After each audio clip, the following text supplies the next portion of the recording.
တဲ့အဲ့တော့ကျွန်တော်စပြီးတော့ပဲကျွန်တော်ဘက်ကကျွန်တော်စပြီးမိတ်ဆက်လိုက်မယ်နော်โอเคအားလုံးပဲမင်္ဂလာပါကျွန်တော်လူငယ်ပေးချန်နေပြီးတော့ပြန်လဲကြိုဆိုလိုက်ပါတယ်ဒီနေ့မှာတော့ကျွန်တော်တို့တကယ်ဆောင်ရွက်မိုက်တဲ့ rubber တယောက်ကိုအားလုံးသိတဲ့အတိုင်းပဲ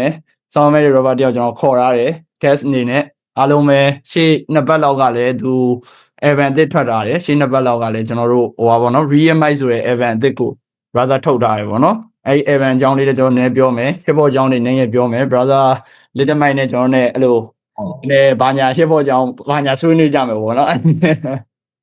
okay brother oh brother မိတ်ဆက်တစ်ချက်လောက်ကျွန်တော်တို့ page ကမင်္ဂလာပါ brother ဒီမဲ့လူတွေကိုတစ်ချက်လောက်မိတ်ဆက်ပေးပါဦး brother ဘာညာရောဟုတ်ကဲ့ပါ brother ဟုတ်ကျွန်တော်တို့လူငယ် page ကိုဟို Facebook မှာ social platform ဟိုမှာဟိုကြည့်ရှုနေကြတဲ့ဒီကိုတွေအားလုံးမင်္ဂလာပါကျွန်တော် little mic ပါခင်ဗျဟုတ်ကဲ့ပါဟုတ်ကဲ့ပါ okay brother အဓိကတော့ကျွန်တော်ပြောချင်တာကတော့နံပါတ်1အနေနဲ့ brother little mic ကျွန်တော်ဟို YouTube channel မှာကျွန်တော်ကြည့်မိတဲ့ဟိုစားတစ်ခုရှိရပါတော့ brother အဲ့ biography မှာရေးထားတဲ့ဟာကျွန်တော်တော်တော်စိတ်ဝင်စားတယ်အဲ့ဒီဥစ္စာ2010မှာကျွန်တော်တို့လမ်းမပေါ်ကအတွေးခေါ်ဆိုတဲ့ estate မှာပါရဲ့လို့ပြောခဲ့ဘူးအဲ့တော့လမ်းမပေါ်ကအတွေးခေါ် brother ဘယ်သူတွေနဲ့လုပ်ခဲ့တာလဲအဲ့ event ဟိုအဲ့ mistake ကဘယ်သူတွေနဲ့လုပ်ခဲ့တာလဲဘယ်သူတွေနဲ့အဲ့လိုမျိုးစပြီးလုပ်ခဲ့တယ် hip hop ဘယ်လိုမျိုးဒီလောကတွေကိုစရောက်ခဲ့တယ်အဲ့နည်းနည်းလေးကျွန်တော်သိချင်တာ brother ဟုတ်ကဲ့ပါ brother ဟို2009ခုနှစ်လောက်မှာကျွန်တော်တို့ဒီမြောက်ကလာဒီအဖက်က3အထက်တန်းကျောင်းကဟိုအခုလက်ရှိသူကပေါ့နော်ဟိုဒါဘာကြောင့်ဟိုကျွန်တော်brother တို့ကောက်ကောက်ပွင့်ပွင့်မြင်အောင်လုပ်တဲ့လုပ်နေစူလိုဟူးမန်းဆိုတဲ့ indie artist ရှိတယ်ခင်ဗျဟုတ်ကဲ့သူကအဲ့ကျွန်တော်နဲ့အတူတူ ODS ကိုထောင်နေတယ်သူနဲ့ကျွန်တော်နဲ့ကသူကအရင်တော့ဟိုးအရင်တော့ rapper ကျွန်တော်နဲ့အတူတူဒီရည်ချင်းမှုအကြောင်းကနေပြီးတော့သူနဲ့ကျွန်တော်နဲ့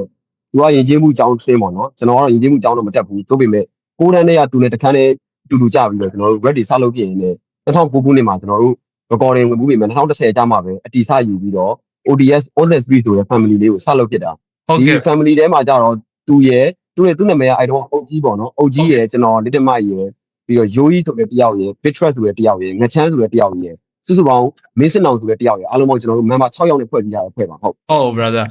အဲ့ဒီတုန်းကလူတွေကကျွန်တော်နောက်30မှာလမ်းမပေါ်ကဥပေါ်လို့ဟုတ်ကဲ့ဗျဟုတ်ကဲ့ဗျ brother ဆက်ပြောပါဗျာ sorry ကိုပြောပါဗျဟုတ်ပါဟုတ်ဟို2010လောက်ရောက်တော့မှကျွန်တော်တို့ဒီ ODS အဖွဲ့ကိုစတင်ပြီးတော့ဖွဲ့စည်းပြီးတော့ကျွန်တော်ရဲ့ခုနအုတ်ကြီးဆိုတဲ့တယောက်ရဲ့ဟုတ်နောက်ထပ် member 4ယောက်နဲ့အတူပေါ့ကျွန်တော်တို့ ODS ဆိုတဲ့အဖွဲ့လေးဖွဲ့ဖြစ်လာခင်ဗျဩအဲ့တော့လူတွေနဲ့ကြတော့ brother အခု rap တွေကဆက်လုပ်ဖြစ်လာအဲ့လူတွေကအခု rapper ဆက်လုပ်ကြသေးလားအဲ့တဲ့ကလူတွေဆိုလို့ရှိရင်တယောက်ကျွန်တော်နဲ့အတူတူကျွန်တော်တို့အဓိက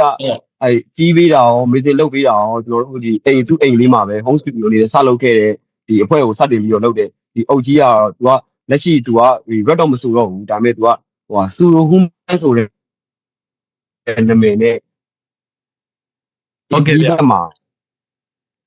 artist လုပ်နေပေါ့နော် indie artist ဆူရိုဟူးမန်းဆိုတဲ့ဟို brother တို့ဖမ်းမိတွေ့မိတာမသိဘူးလေ ODS member တွေကတယောက်ဟုတ်ကဲ့ဗျဟုတ်ကဲ့ဗျအဲကျွန်တော်အဲ့ဒီတယောက်တော့ကျွန်တော်တို့ဟိုအဲ့တခြား hip hop နဲ့ကြာကျွန်တော်နဲ့ကြာနည်းနည်းအလန်းဝေးတော့လေအဲ့ဒါကြီးကြာကျွန်တော်သိမသိတော့ဘူး sorry ပါဗျအဲ့ဒီဟာကြတော့လေဟုတ်ကဲ့ဗျဟုတ်ကဲ့ဗျအဲ့ဒါကျတော့ brother အဲ့တော့ကျွန်တော်တို့ဟို little mic ဆိုတဲ့နာမည်ကြတော့အဲ့မှာစလုပ်ထဲအဲ့ little mic နာမည်ပေးလိုက်တာ brother အဲ့စလုပ်ထဲတချင်းစလုပ်ထဲကျွန်တော်သူတို့နဲ့အဲ့ဒီ ODS mistake ကြတော့ကျွန်တော်နာမည်က little mic ဖြစ်နေပြီအဲ့မတိုင်ခင်2009ခုနှစ်မှာကျွန်တော် why not ဆိုတဲ့နာမည်နဲ့ကျွန်တော်ရှင်းစလုပ်တာဟုတ်အဲ့ဒါကြတော့ကျွန်တော်ဒီမြောက်ကလာဘက်မှာလောက်တာမဟုတ်ဘူးကျွန်တော်ဘိုးတစ်ထောင်ဘက်ကဒီမောင်ကိုတီဟာတို့မောင်တီဟာဆိုတဲ့ artist တယောက်ရှိတယ် P click ကဟိုဒီတက်ဒီတို့ကျွန်တော် P click ဆိုတဲ့အဖွဲ့ဟုတ်ကိုဒီတက်ဒီတို့နဲ့ကျွန်တော် day 1ဟိုပထမဦးဆုံးကျွန်တော်အဲ့လို studio တွေနဲ့ rapper တွေနဲ့စပြီးတော့ထိတွေ့ဘူးတာအဲ့ဘက်ကလူတွေနဲ့ရေတော့စထိတွေ့ဘူးတာအဲ့မဲ့သူတို့နဲ့ထိတွေ့ဘူးတဲ့ဆိုလောက်လေးပဲထိတွေ့ဘူးပြီးတော့ကျွန်တော်တကယ် rap ကိုတေချာဆိုတဲ့အချိန်မှာကတော့ကျွန်တော်ဒီမြောက်ကလာမှာပြန်လာပြီးလုပ်ဖြစ်တာပေါ့မြောက်ကလာမှာပဲအဓိက rap ကကြတော့ဒီမြောက်ကလာအဲ့ဖွဲ့ရလူတွေနဲ့ပဲဖြုတ်ဖြစ်တာလုပ်ဖြစ်တာဟုတ်ကဲ့ဟုတ်မြောက်ကလာလူတွေပဲကျွန်တော်အဓိကလုပ်ဖြစ်တာဟုတ်ကျွန်တော်သိတယ်အဲ့ B click ကဟိုဟာမောင်တီဟာကျွန်တော်သိတယ်ကျွန်တော်ဟိုဟာ little zero နဲ့တော့ကျွန်တော်တချင်းနားထောင်ဘူးလိုက်ကြည့်လို့ပါလို့ကျွန်တော်တော်တော်များများလိုက်နားထောင်ဘူးတယ်ဟုတ်ကဲ့ဒီတချင်းကျွန်တော်ဟုတ်တယ်ဟုတ်အဲ့ရကိုဒီကဟုတ်ကဲ့ဟုတ်သူတို့နဲ့ကျွန်တော်နဲ့ကြောင့်ညီကိုလိုပဲဟိုးကလေးဘွားတွေကဟုတ်ကဲ့ဝင်းခွင်းနဲ့ကျွန်တော်နဲ့ကကြတော့ဦးညီကမြောက်ကလာမှာနေတဲ့စတူဒီယိုဖွင့်ထားတယ်ကျွန်တော်နဲ့ကကြတော့8တန်း9တန်း10တန်းတခန်းလေးအော်တော့ငါကိုရတချင်းလောက်ကြတာ ဒီဆေးဆိုမလားကျွန်တော်လည်းကြောင်းမှာရှင်းနေပါလေလှုပ်ရှင်နေပုံစံသူတို့ကလည်းတွေ့ရထင်ပါလေကျွန်တော်လာဘိုင်းနဲ့နှစ်ယောက်အခန်းမတူလေးနဲ့ခင်ပြီးတော့ဒီရေတာမွေရမောင်တီးရပြေးစားလို့ဖြစ်တာ ဟုတ်ကဲ့ဗျအဲ့ကျွန်တော်အဲ့မောင်တီဟာတို့ဘာလို့ red တွေပါကြီးလဲတော်တော်မိုက်တယ်เนาะကျွန်တော်တော်တော်များများလိုက်နားထောင်မှုတယ်သူတို့ rap တွေလဲတကယ်ဖြုတ်ကြတဲ့ဘဲတွေပဲကျွန်တော်သိကျင်တဲ့ဟာလေး brother နဲ့ပတ်သက်ပြီးဟာလေးကျွန်တော်ဆက်သွားမယ်ပေါ့နော် brother နဲ့ပတ်သက်ပြီးကျွန်တော်သိကျင်တဲ့ဟာကျွန်တော်တို့ brother ကိုကျွန်တော်တို့အိတ်စစ်မှာတွေ့ရပါတော့နော်အိတ်စစ်မှာအဓိက brother ကိုကျွန်တော်တို့ကိုဟာတို့နဲ့လည်းတွေ့ရတယ်ကျွန်တော်တို့ skelly တော့ဖြစ်တယ် sorry ကျွန်တော်တို့B Simon နဲ့ကျွန်တော်တို့ဒီ Evan မှာလည်းလှုပ်ထားတာတွေ့တယ်အရင်နဲ့အိတ်စစ်နဲ့လည်းကျွန်တော်တွဲပြီးဖြုတ်နေတာကျွန်တော်တွေ့ရတယ်ပေါ့နော်အိတ်စစ်နဲ့ကြတော့ brother အဲ့ label record label ထဲမှာပါတာလားဒါမှမဟုတ်ကျွန်တော် guest အနေနဲ့ပဲလှုပ်တာလားကျွန်တော်အဲ့ဒါလေးလည်းသိကျင်တယ်ပေါ့နော် brother ဟုတ်အိတ်စစ်နဲ့ကကြတော့ကျွန်တော်တို့စပြီးတော့လှုပ်ဖြစ်တဲ့အကြောင်းကဒီအိတ်စစ်ရဲ့ powder တီထောင်သူဒီအရင် powder ပေါ့နော်ကိုဆွဲပေါ့နော်ကိုဆွဲလို့လည်းကျွန်တော်တို့နေကြတော့ဟီရစုကမာနေကြတော့ကျွန်တော်တဲ့ရကြတော့တချင်းအတူတူလောက်ခဲ့ဒီကိုတွေဖြစ်ကြောက်နေပြီးတော့ချင်းပြန်လုံးမဲ့အချိန်မှာကျွန်တော်တို့ဒီ brother တွေရတယ်သူတို့ကလည်း record label တွေလုပ်နေတယ် record label မှာပါတဲ့ artist တွေရတယ်ကျွန်တော်တို့ TV သား artist တွေလည်းဖြစ်တယ်လို့မျိုးအဲ့အချိန်လုံးကတကယ်တော့limit ထွက်နေတဲ့ artist တွေပေါ့နော်အဲ့လိုကလည်းဖြစ်တယ်ပြီးတော့ကျွန်တော်အဓိကတော့ကျွန်တော်တို့ညီကိုတွေကြောက်ပါဘူးကိုတွေပြန်လုံးမယ်ဆိုတဲ့အချိန်မှာအားလုံးစုစည်းပြီးဖြစ်သွားတာねကျွန်တော်ကအဲ့ label ကကျွန်တော်တို့ပေါတာကိုဖုံးစော်ကိုကကျွန်တော်တို့ဖုံးဆက်ပြီးတော့သူတို့ရှိမှာဒီ in-house artist main artist တော့9ယောက်ရှိမယ်သူတို့ပြထားတဲ့9ယောက်ပေါ့နော်ကျွန်တော်တို့ရိုးတို့ black tea တို့ကို freddy တို့မိုးလေးတို့စိန်းတို့ကကြတော့ collaboration artist အနေနဲ့သူတို့ ਨੇ အလုပ်လုပ်ကြတာပေါ့ဟုတ်ကဲ့ဗျဒီသူတို့ main artist တွေတချင်းသုံးပုတ်ထွက်တဲ့အချိန်မှာကျွန်တော်တို့ collaboration artist တွေကအနည်းဆုံးတော့ကျွန်တော်တို့တပုတ်တော့သူတို့ကိုချင်းလုပ်ပေးတယ်ပေါ့နော်ဟုတ်ကဲ့ဗျအဲ့လိုနှုံးလေးလို့လည်းကျွန်တော်တို့အရင်က run ခဲ့ကြတာဟုတ်ကဲ့ဗျအခုကအဲ့ဒါဆို brother ဆက်သွားမယ်ဆိုရင်ရောအဲ့ exit နဲ့ဆက်လုံးဖြစ်ဖို့ရော plan ရှိမလားမသိ brother ဟုတ်ခင်ဗျာကျွန်တော် exit နဲ့ကြတော့ကျွန်တော်တို့နေရာဒီ personal ကဘာမှပြဿနာတက်တာမရှိဘူးဒါပေမဲ့ကျွန်တော်တို့ဒီ music လုပ်တဲ့နေရာမှာကျွန်တော်သဘောထားချင်းမတိုက်ဆိုင်တာလေးရှိတာလေအခုသူတို့တောင် officially မကြေညာသေးတော့ကျွန်တော်တို့လည်းဘာမှမပြောတာ officially ဆိုကျွန်တော်တို့ ਨੇ အလုပ်လုပ်တော့တာမဟုတ်ဘူးပေါ့နော်လက်ရှိ exit ကိုမိသူတွေဘသူတွေ surround နေတယ်ဆိုတာကကိုယ်တိုင်လည်းစပြီးတော့မပြောတော့ကျွန်တော်လည်းသူတို့လူမွေးထားတဲ့အနေနဲ့ဘာသာတွေကိုမပြောပြဘဲနေနေတာပေါ့နော်ကျွန်တော်နဲ့ယူနေရကြတော့ collaboration artist အနေနဲ့မဟုတ်တော့ဘူးခင်ဗျဒါပေမဲ့လူကြီးကတော့ကျွန်တော်တို့အပြင်မှာပေါင်းနေတာဟောတာတွေပဲကျွန်တော်ဒီအလုပ်လုပ်တာတွေအဲ့လိုမျိုးရှင်းလုပ်တာတွေdistribution ကိစ္စတွေတော့ကျွန်တော်တို့ထိန်းသွားတယ်ဟုတ်ကဲ့ဗျအခုကတော့အဲ့ဆို brother solo တယောက်တည်းပဲ run ဖြစ်တယ်ဆိုတော့သဘောပေါ့ brother ဟုတ်ကျွန်တော် solo တယောက်တည်းလဲ run ဖြစ်တယ်ပြီးတော့ကျွန်တော်iron hip hop နဲ့လုပ်ဖြစ်ပါတယ်ဟုတ် iron hip hop နဲ့အဓိကလုပ်နေတာပေါ့iron hip hop ကလည်းကျွန်တော်ဒီအခု podcast ပြောနေနေကျွန်တော်တခါလေး shout out လုပ်ချင်တယ် iron hip hop page ကရေးလဲမိုက်တယ်တကယ်ဖြုတ်နေတာကျွန်တော်တွေးတော့ဆိုရင်ကျွန်တော်အခုနောက်ပိုင်းတတိထားမိသားဆိုကိုbrother ကိုလည်းကျွန်တော်brother အခုထွက်တဲ့ Evan ကလည်းကျွန်တော်တို့iron hip hop ကပဲထုတ်ပေးတာနော် brother အဲ့ဒါဟုတ်တယ်နော် brother ကျွန်တော်တစ်ချက်တွေးလိုက်တယ်ဟုတ်တယ်နော်သူတို့ဟုတ်တယ်ခင်ဗျသူတို့ပဲအစားဆုံးထုတ်ပေးတာခင်ဗျဟုတ်ကဲ့ဗျသူတို့ထုတ်ပေးတာအောင်မှဒါကျွန်တော်ပြောရလို့ရှိရင်ကျွန်တော်တို့စိတ်နှမ်းချထုတ်ပေးတာသူတို့ကငါတို့ဘယ်နေရာမှာဘယ်သူရှိမှပြီးအပေးမယ်ဘယ်မှာ message ဆွဲဘယ်မှာသွင်းဆိုပြီးလုပ်ပေးတာမျိုးမဟုတ်ဘဲနဲ့ကျွန်တော်တို့သွင်းကျင်တဲ့သူကျွန်တော်တို့လုပ်ချင်တဲ့သူတွေကိုကြောက်တလောက်အမောက်ကိုရှင်းပြီးတော့သူတို့ကကျွန်တော်တို့ Evan ဖြစ်အောင်လုပ်ပေးတာအဲ့အတွက်လေသူတို့ရှိကိုအကျိုးမြတ်တစ်ခုမှကျွန်တော်တို့ပြန်မယူဘူးဟုတ်ကဲ့ဗျအခုဒီ Evan ထုတ်ပေးလို့ Evan ရောင်းရမယ့်ပတ်စံတွေကိုလည်းသူတို့ ਨੇ အဲ့လို percentage block ဆိုတာမျိုးမရှိဘူးကျွန်တော်တို့ artist ကို 100% ပေးတာအဲ့တော့ကျွန်တော်တို့က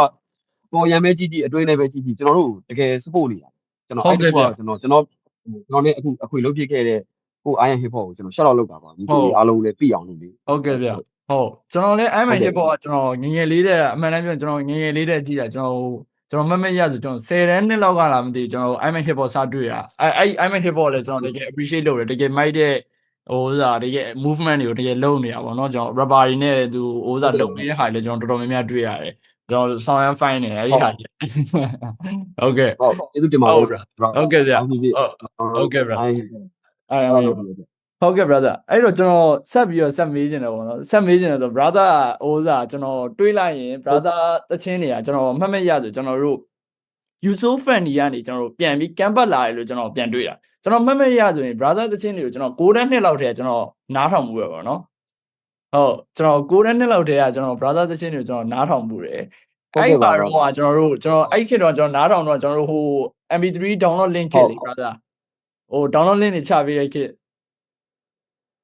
်ဟုတ်ကဲ့ media file တို့ media file တို့တော့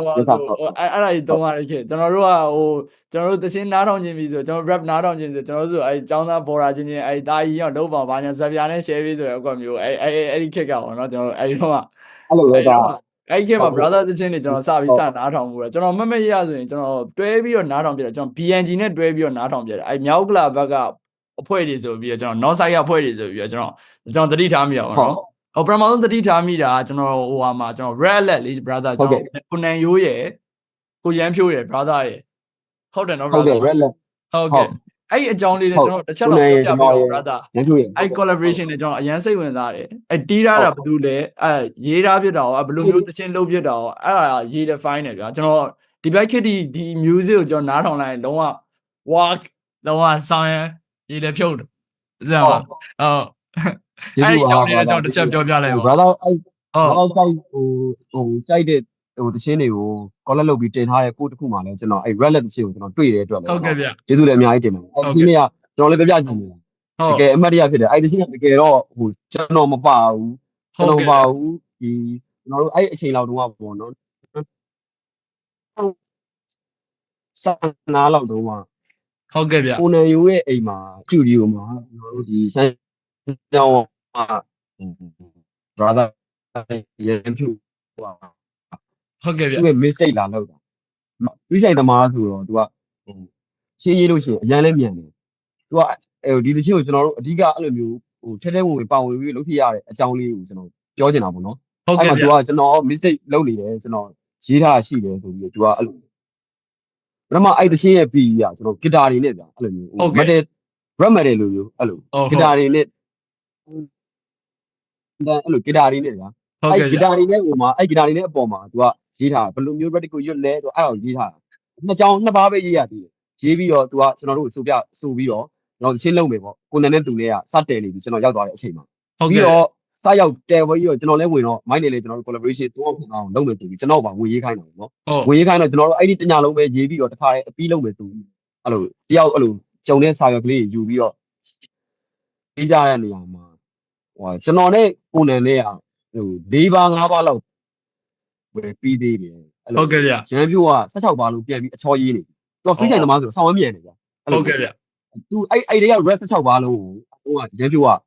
12မိနစ်လောက်အတော်တွင်ရေးပြီးတော့ဆိုသွားတာအဲ့ဒီ16ပါးလုံးကျွန်တော်တို့နှစ်ယောက်ကတနားရီလောက်ကြာလိုက်တယ်အဲ့ဒါလေတကယ်အမှတ်တရပေါ့နော်အမှတ်တရလည်းဖြစ်တယ်ပြီးတော့ဟိုကျွန်တော်တို့၃ယောက် collaboration အနေနဲ့လည်းဖြစ်တယ်လို့ကိုနန်နဲ့ကျွန်တော်နဲ့ဒုတိယမြောက်ဟို collaboration လုပ်ဖို့ရအဖို့လည်းဖြစ်တယ်အဲ့တော့တီးတာကြတော့ brother ကိုနန်ယူပဲတီးတာပေါ့နော် brother ဟုတ်ကဲ့ဟိုတီးတာကြတော့ကိုနန်ပဲအဲ့တချင်းကိုပြန်တီးလိုက်တာပေါ့ကိုနန်ပဲအဲ့တချင်းကိုပြန်တီးတယ်ကိုနန်ပဲအတန်ဖန်းတယ်သူပဲ message master သူပဲလုပ်ထားတာပေါ့လုံးဝအဲ့ချိန်လောက်ကကျွန်တော်တို့ဖြစ်တဲ့တချင်းတော်များများလည်းသူပဲလုပ်ပေးတာများတယ်ဟုတ်ကဲ့ဗျကိုနန်ရိုးကတော့ကျွန်တော်တီးသလောက်ဆိုအဲ့ north side မှာတော့အကျန်းဆုံးပဲเนาะကျွန်တော်ဟိုကိုနန်ရိုးနဲ့ပတ်သက်ပြီး brother အဲ့ပြောချင်တဲ့ဟာလေးတစ်ခုခုများရှိမှာမသိအမှတ်တရပဲဖြစ်ဟုတ်ကိုနန်နဲ့ပတ်သက်လို့အမှတ်တရတွေပြောရမယ်ဆိုရင်ကိုနန်ကသူ့စတူဒီယိုမှာကျွန်တော်တို့တချင်းသွေးနဲ့ဝေးခဲ့ဘူးကျွန်တော်တို့ကကိုသွင်းထားတာကိုစိတ်တိုင်းကြနေတယ်ဆိုရင်တော့သူကတခါတလေဟိုဒီဟာကတော့ညောင်ဒီလိုလိုနေတာဒီလိုဒီ line လိုတယ်ဒီလိုသွင်းရမှာအဲ့လိုမျိုး technique မျိုးတွေကျွန်တော်မှမဟုတ်ဘူးသူ့ရှိမှာဗာသွင်းမှုတဲ့လူတိုင်းကျွန်တော်တို့ north side ကနယ်ဒီတိုင်းကိုသူနဲ့တန်းတူလူအကုန်လုံးတကယ် sharing လုပ်ပြီးလို့ဒီနေ့ကကျွန်တော်တို့အမှတ်တရတွေအများကြီးတကယ်တော့ဟုတ်ကဲ့ကျွန်တော်လည်းအဲ့လို daily လိုနေ့စဉ်9နှစ်6နှစ်လောက်အတူဖြတ်တန်းခဲ့တဲ့ဟိုကျွန်တော်တို့တရားပဲကိုနေဟုတ် north side မှာတော့ကျွန်တော်သိသလောက်ဆို north side က family တွေအကုန်တော်တော်များများကျွန်တော် midwest အထာကြီးပို့ကြတာเนาะ brother ကျွန်တော်သိသလောက်ဆိုရင်အဲ BNG တစ်ဖွဲ့လုံးရော brother တို့အဲအခုနောက်ကျွန်တော်တို့အခုတွေးပြတဲ့ကျွန်တော်တို့ကိုရိုးရိုးတို့ brother ရိုးရိုးတို့ brother little mike တို့ကျွန်တော် north side ကအဲ့လိုတစ်ဖွဲ့လုံးကအဲ့လို midwest ပဲကြိုက်ကြရလားမသိ brother အဲ့ဒါမျိုးကြောက် brother တို့ဘယ်လိုမျိုးလဲမသိဟုတ်ကျွန်တော်တို့ဘက်ကလူတွေအများစုကတော့ကျွန်တော်တို့ဒီ West Coast old school တွေကြိုက်တယ်ပြီးတော့ဟိုသူကဘုံသက်ကျွန်တော်တို့ straight အဲ့ဒါတွေကိုကျွန်တော်တို့ favorite ဖြစ်ဆုံးပေါ့နော်အဲ့ဒါတွေကိုနားထောင်ပြတယ်ဒါပေမဲ့ဒီထဲမှာမှဟိုကျွန်တော်ပြောရမယ်ဆိုကျွန်တော်သိတဲ့လောက်ကျွန်တော်လေ့လာမိတဲ့လောက်ဆိုရင်ကိုဘလက်တီတို့ကိုနန်တို့ကျွန်တော်တို့အခုနောက်ကိုညီကိုတွေထိရိုးတို့ထိရကျွန်တော်တို့က track ကြိုက်တယ် ထွက်ကိုကောင်းလေးနားလေဒီလိုမျိုးမကြောက်ဘူးကျွန်တော်တို့ကထွက်ကိုကြိုက်တဲ့ထွက်လာလို့ရတယ်ကျွန်တော်တို့ပုံစံနဲ့ကျွန်တော်တို့လုပ်ဖို့အတွက်အရင် ready ပဲ ready ပဲဟုတ်အဲ့ဒါလည်းကျွန်တော်တိုင်းတာတော့ကျွန်တော်အခုနောက်ပိုင်းတတိထားမိတဲ့ဟာတစ်ခုက brother တို့အဲ့လို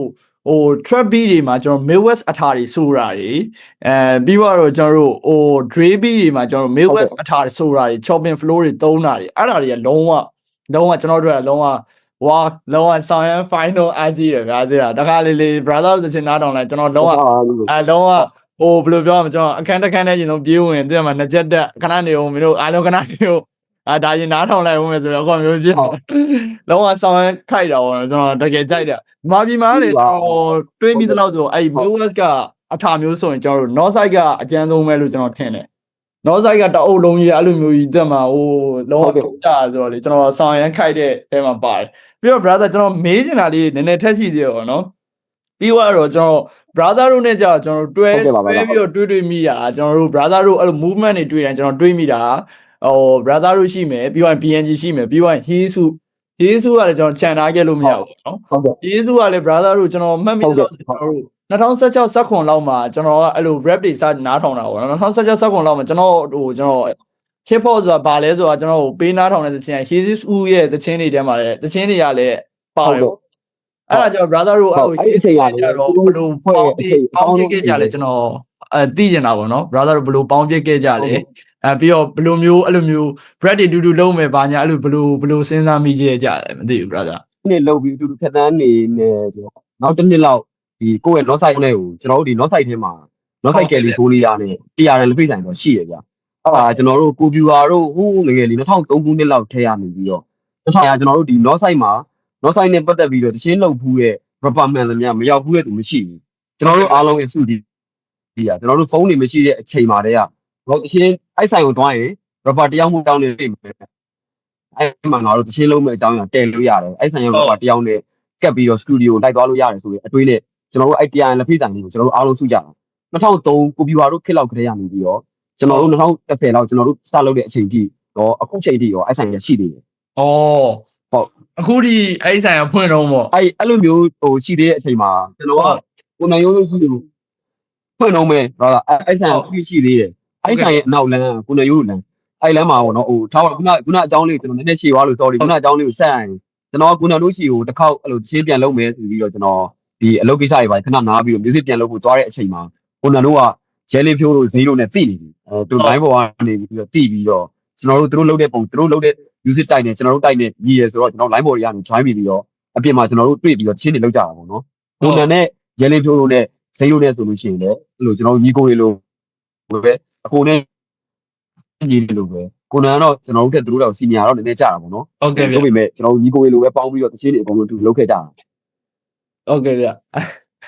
ျဆောင်ရဖိုင်းနေကျွန်တော်တကယ်သဘောကျတယ်ဒီမှာ Hesu ရော PNG ရောကျွန်တော်ကသူများတွေနဲ့မတူတဲ့တစ်ချက်ကကျွန်တော်ကrap ကြိုက်တာကျွန်တော်စပြီး rap စကြိုက်တဲ့အချိန်မှာ brother တို့ကကျွန်တော်အဲ့လို rap ကြိုက်အောင်အရင်လုပ်ပေးခဲ့တဲ့လူတွေပေါ့နော်ကျွန်တော်နားထောင်နေနဲ့ကျွန်တော်PNG တို့ Hesu တို့တချင်းတွေအများကြီးထွက်နေတဲ့အချိန်မှာကျွန်တော်က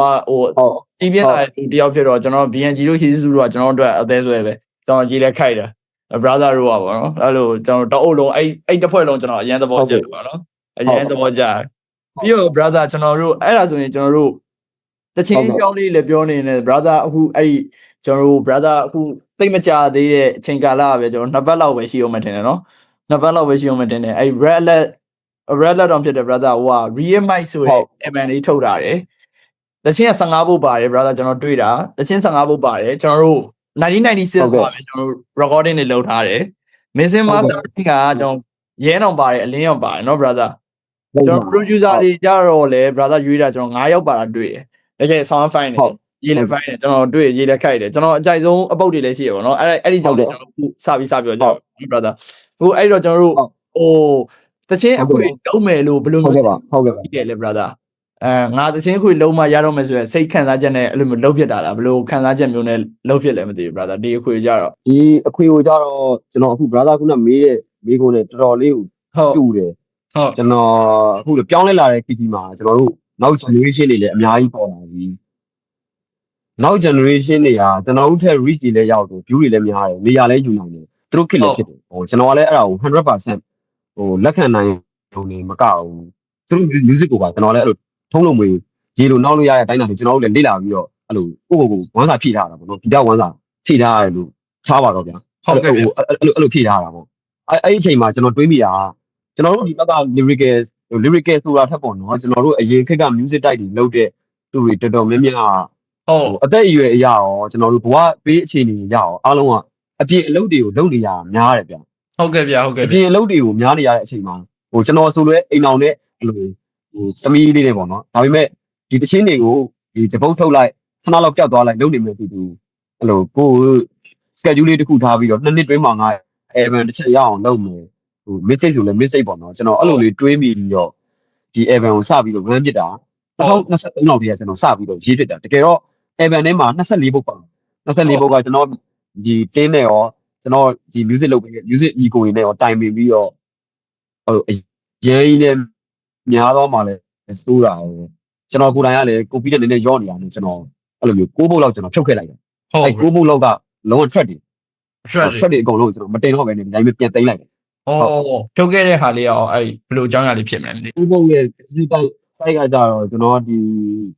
ခင်းတဲ့အညီပေါ့နော်ခင်းတဲ့အညီဆိုတာဒီခစ်စားနေလို့လိုက်လုပ်တဲ့ပုံစံလို့လည်းမဟုတ်ဘူးကျွန်တော်ရဲ့ဒီစိတ်ကျွန်တော်ဒီနှစ်ပိုင်းတွင်းဗျာကျွန်တော်စိတ်ခံစားချက်တွေပြောရရင်ကျွန်တော်စိုးရိမ်နေရရှိတယ်ကျွန်တော်ကြောက်နေရရှိတယ်အဲ့ဒါတွေကဒါခုမွေလေးပြောရရင်ကျွန်တော်တို့ကိုယ့်ရဲ့ဒီအကုန်လုံးကဟုတ်ကဲ့ဗျဒီတဲ့သူတွေလည်းပျောက်တဲ့သူတွေလည်းပျောက်နေကြဘူးဆိုတော့ကျွန်တော်တို့တောင်ပျောက်ခဲ့သွားမှာကျွန်တော်ကြောက်တယ်ဟုတ်ကဲ့ဗ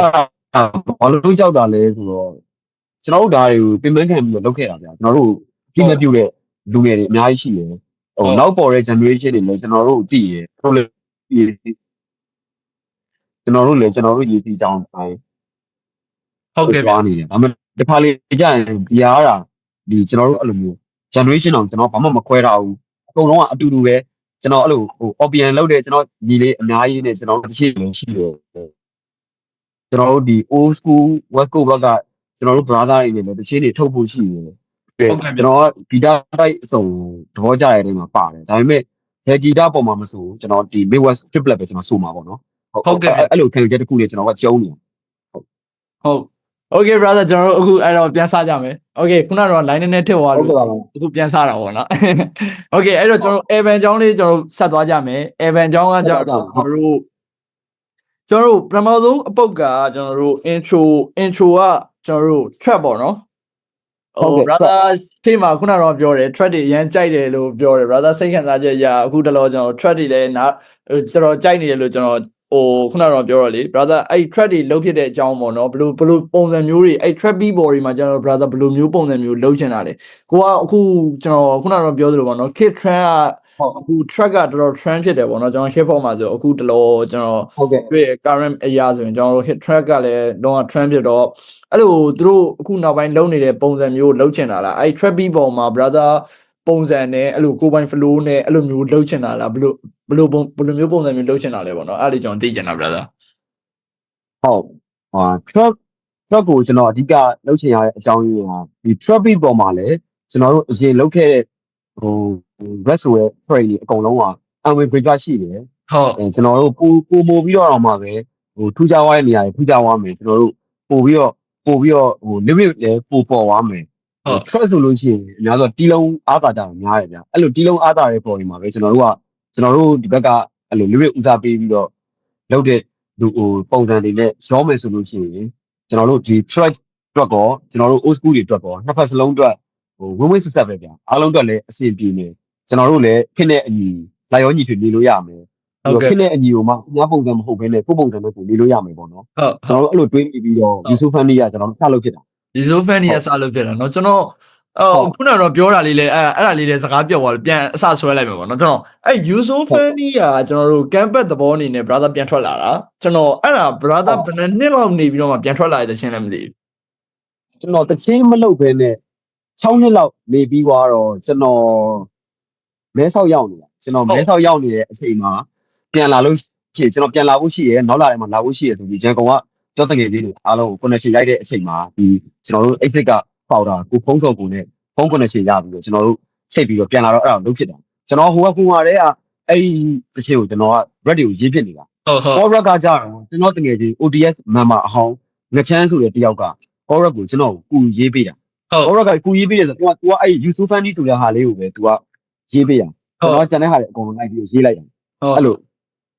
အကုန်လုံးကတော့တပုတ်လုံးကတော့ brother ကိုယ်တိုင်ရေးတယ်တီးတာကျွန်တော်မှတ်မိသလောက်ဆိုကျွန်တော်exit တယောက်ပဲနော် brother ဟုတ် latest mode တီးရခင်ဗျ latest mode နော်ဟုတ်ကျွန်တော်နည်းနည်းမှားပါဆိုလို့exit တယောက်တော့ကျွန်တော်မှတ်မိတယ်exit တယောက်ကျွန်တော်ပြီးတော့ brother အဲ့ music video ကကျွန်တော်တို့ exit ကပဲထွက်လာတာ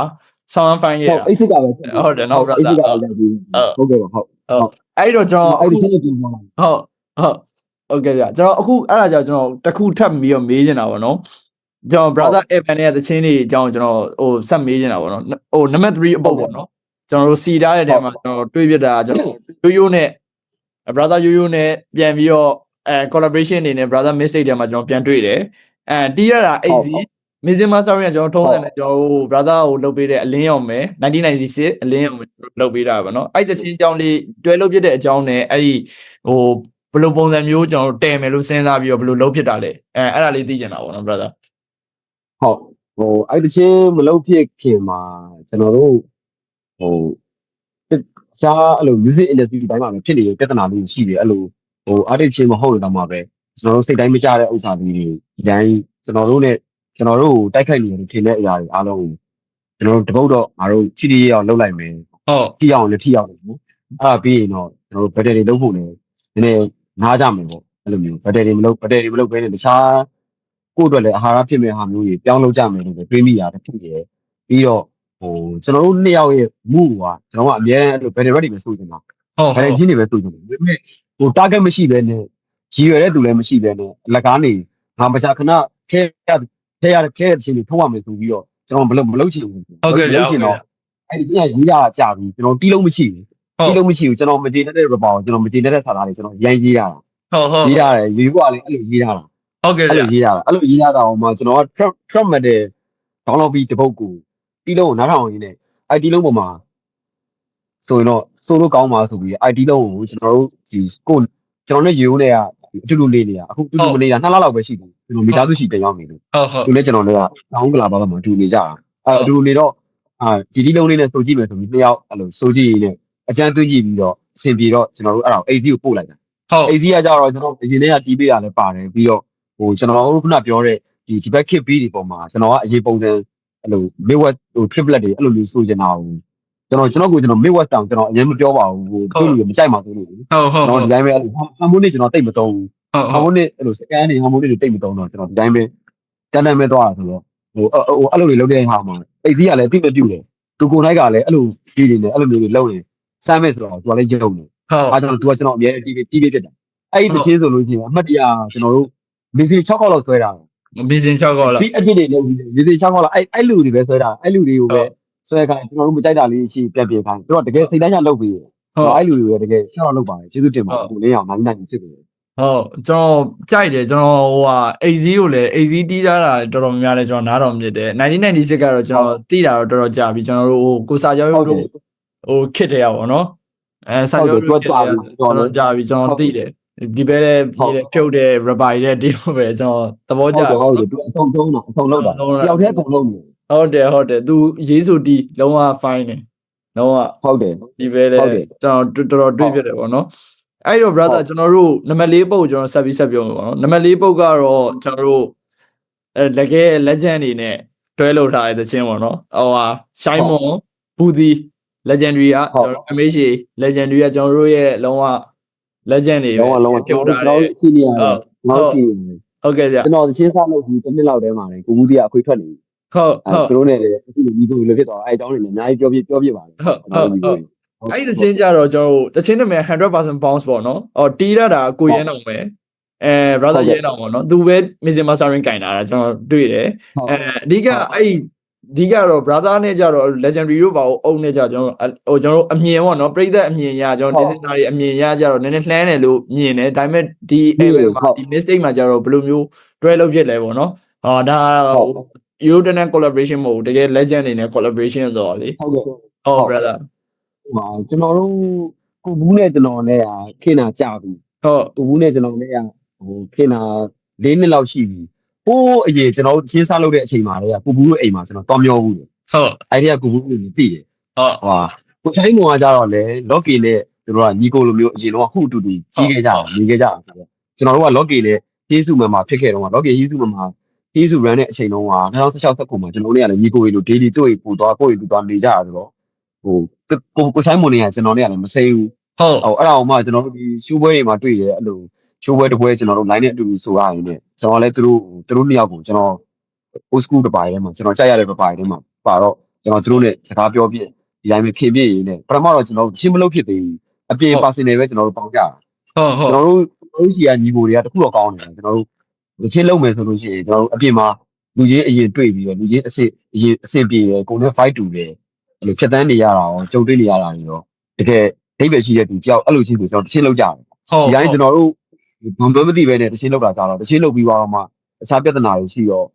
ကျွန်တော်တို့အဲ့ဒါကိုနည်းနည်းသတိထားတာပေါ့နော် ဟုတ်ကဲ့ အဲ့ဒီမှာကိုဆိုင်ကိုနဲ့ကိုကူနဲ့ကြတော့ကိုလေးနဲ့ညီကူလိုကလည်းဖြစ်နေပြီပြီးတော့အမန်ထဲမှာပါမှာဆိုလို့ရှိရင်မမဲရဒီပုံမဟုတ်ဘူးတခြားပုတ်ပါမှာ ဟုတ် ကျွန်တော်လုံပြီးသားကျွန်တော်အသေးဖြဲတဲ့ပုတ်အဲ့လို old school ဘုံဘက် rap ပေါ်မှာ ဟုတ် အသေးဖြဲတဲ့ပုတ်အဲ့ဒီပုတ်ကိုကျွန်တော်တို့ရေးတာမူးမလာသလိုဖြစ်နေတာရယ်ပြီးတော့ကိုရဲနောင်ကကျွန်တော်ဒီတီးလုံးကို Evan လုံးနေတန်လန်းနဲ့အချောတက်နေတန်လန်းကြမှာကျွန်တော်လှမ်းဖို့ပြီးတာ ဟုတ် ကျွန်တော်မမဲရကျွန်တော် Evan နဲ့ကလက်တီရှာနဲ့တချင်းရယ် ဟုတ် ပိန်းဆိုတဲ့တချင်းရယ်Hydra B ရယ် Rise ရယ်ပိန်းဆိုတဲ့တချင်းသွင်းတဲ့နေရာမှာ IP ကိုကျွန်တော်ရတီးလုံးအကျန်းလေးကိုရ ဟုတ် တီးလုံးအကျန်းလေးကိုရတဲ့အချိန်မှာ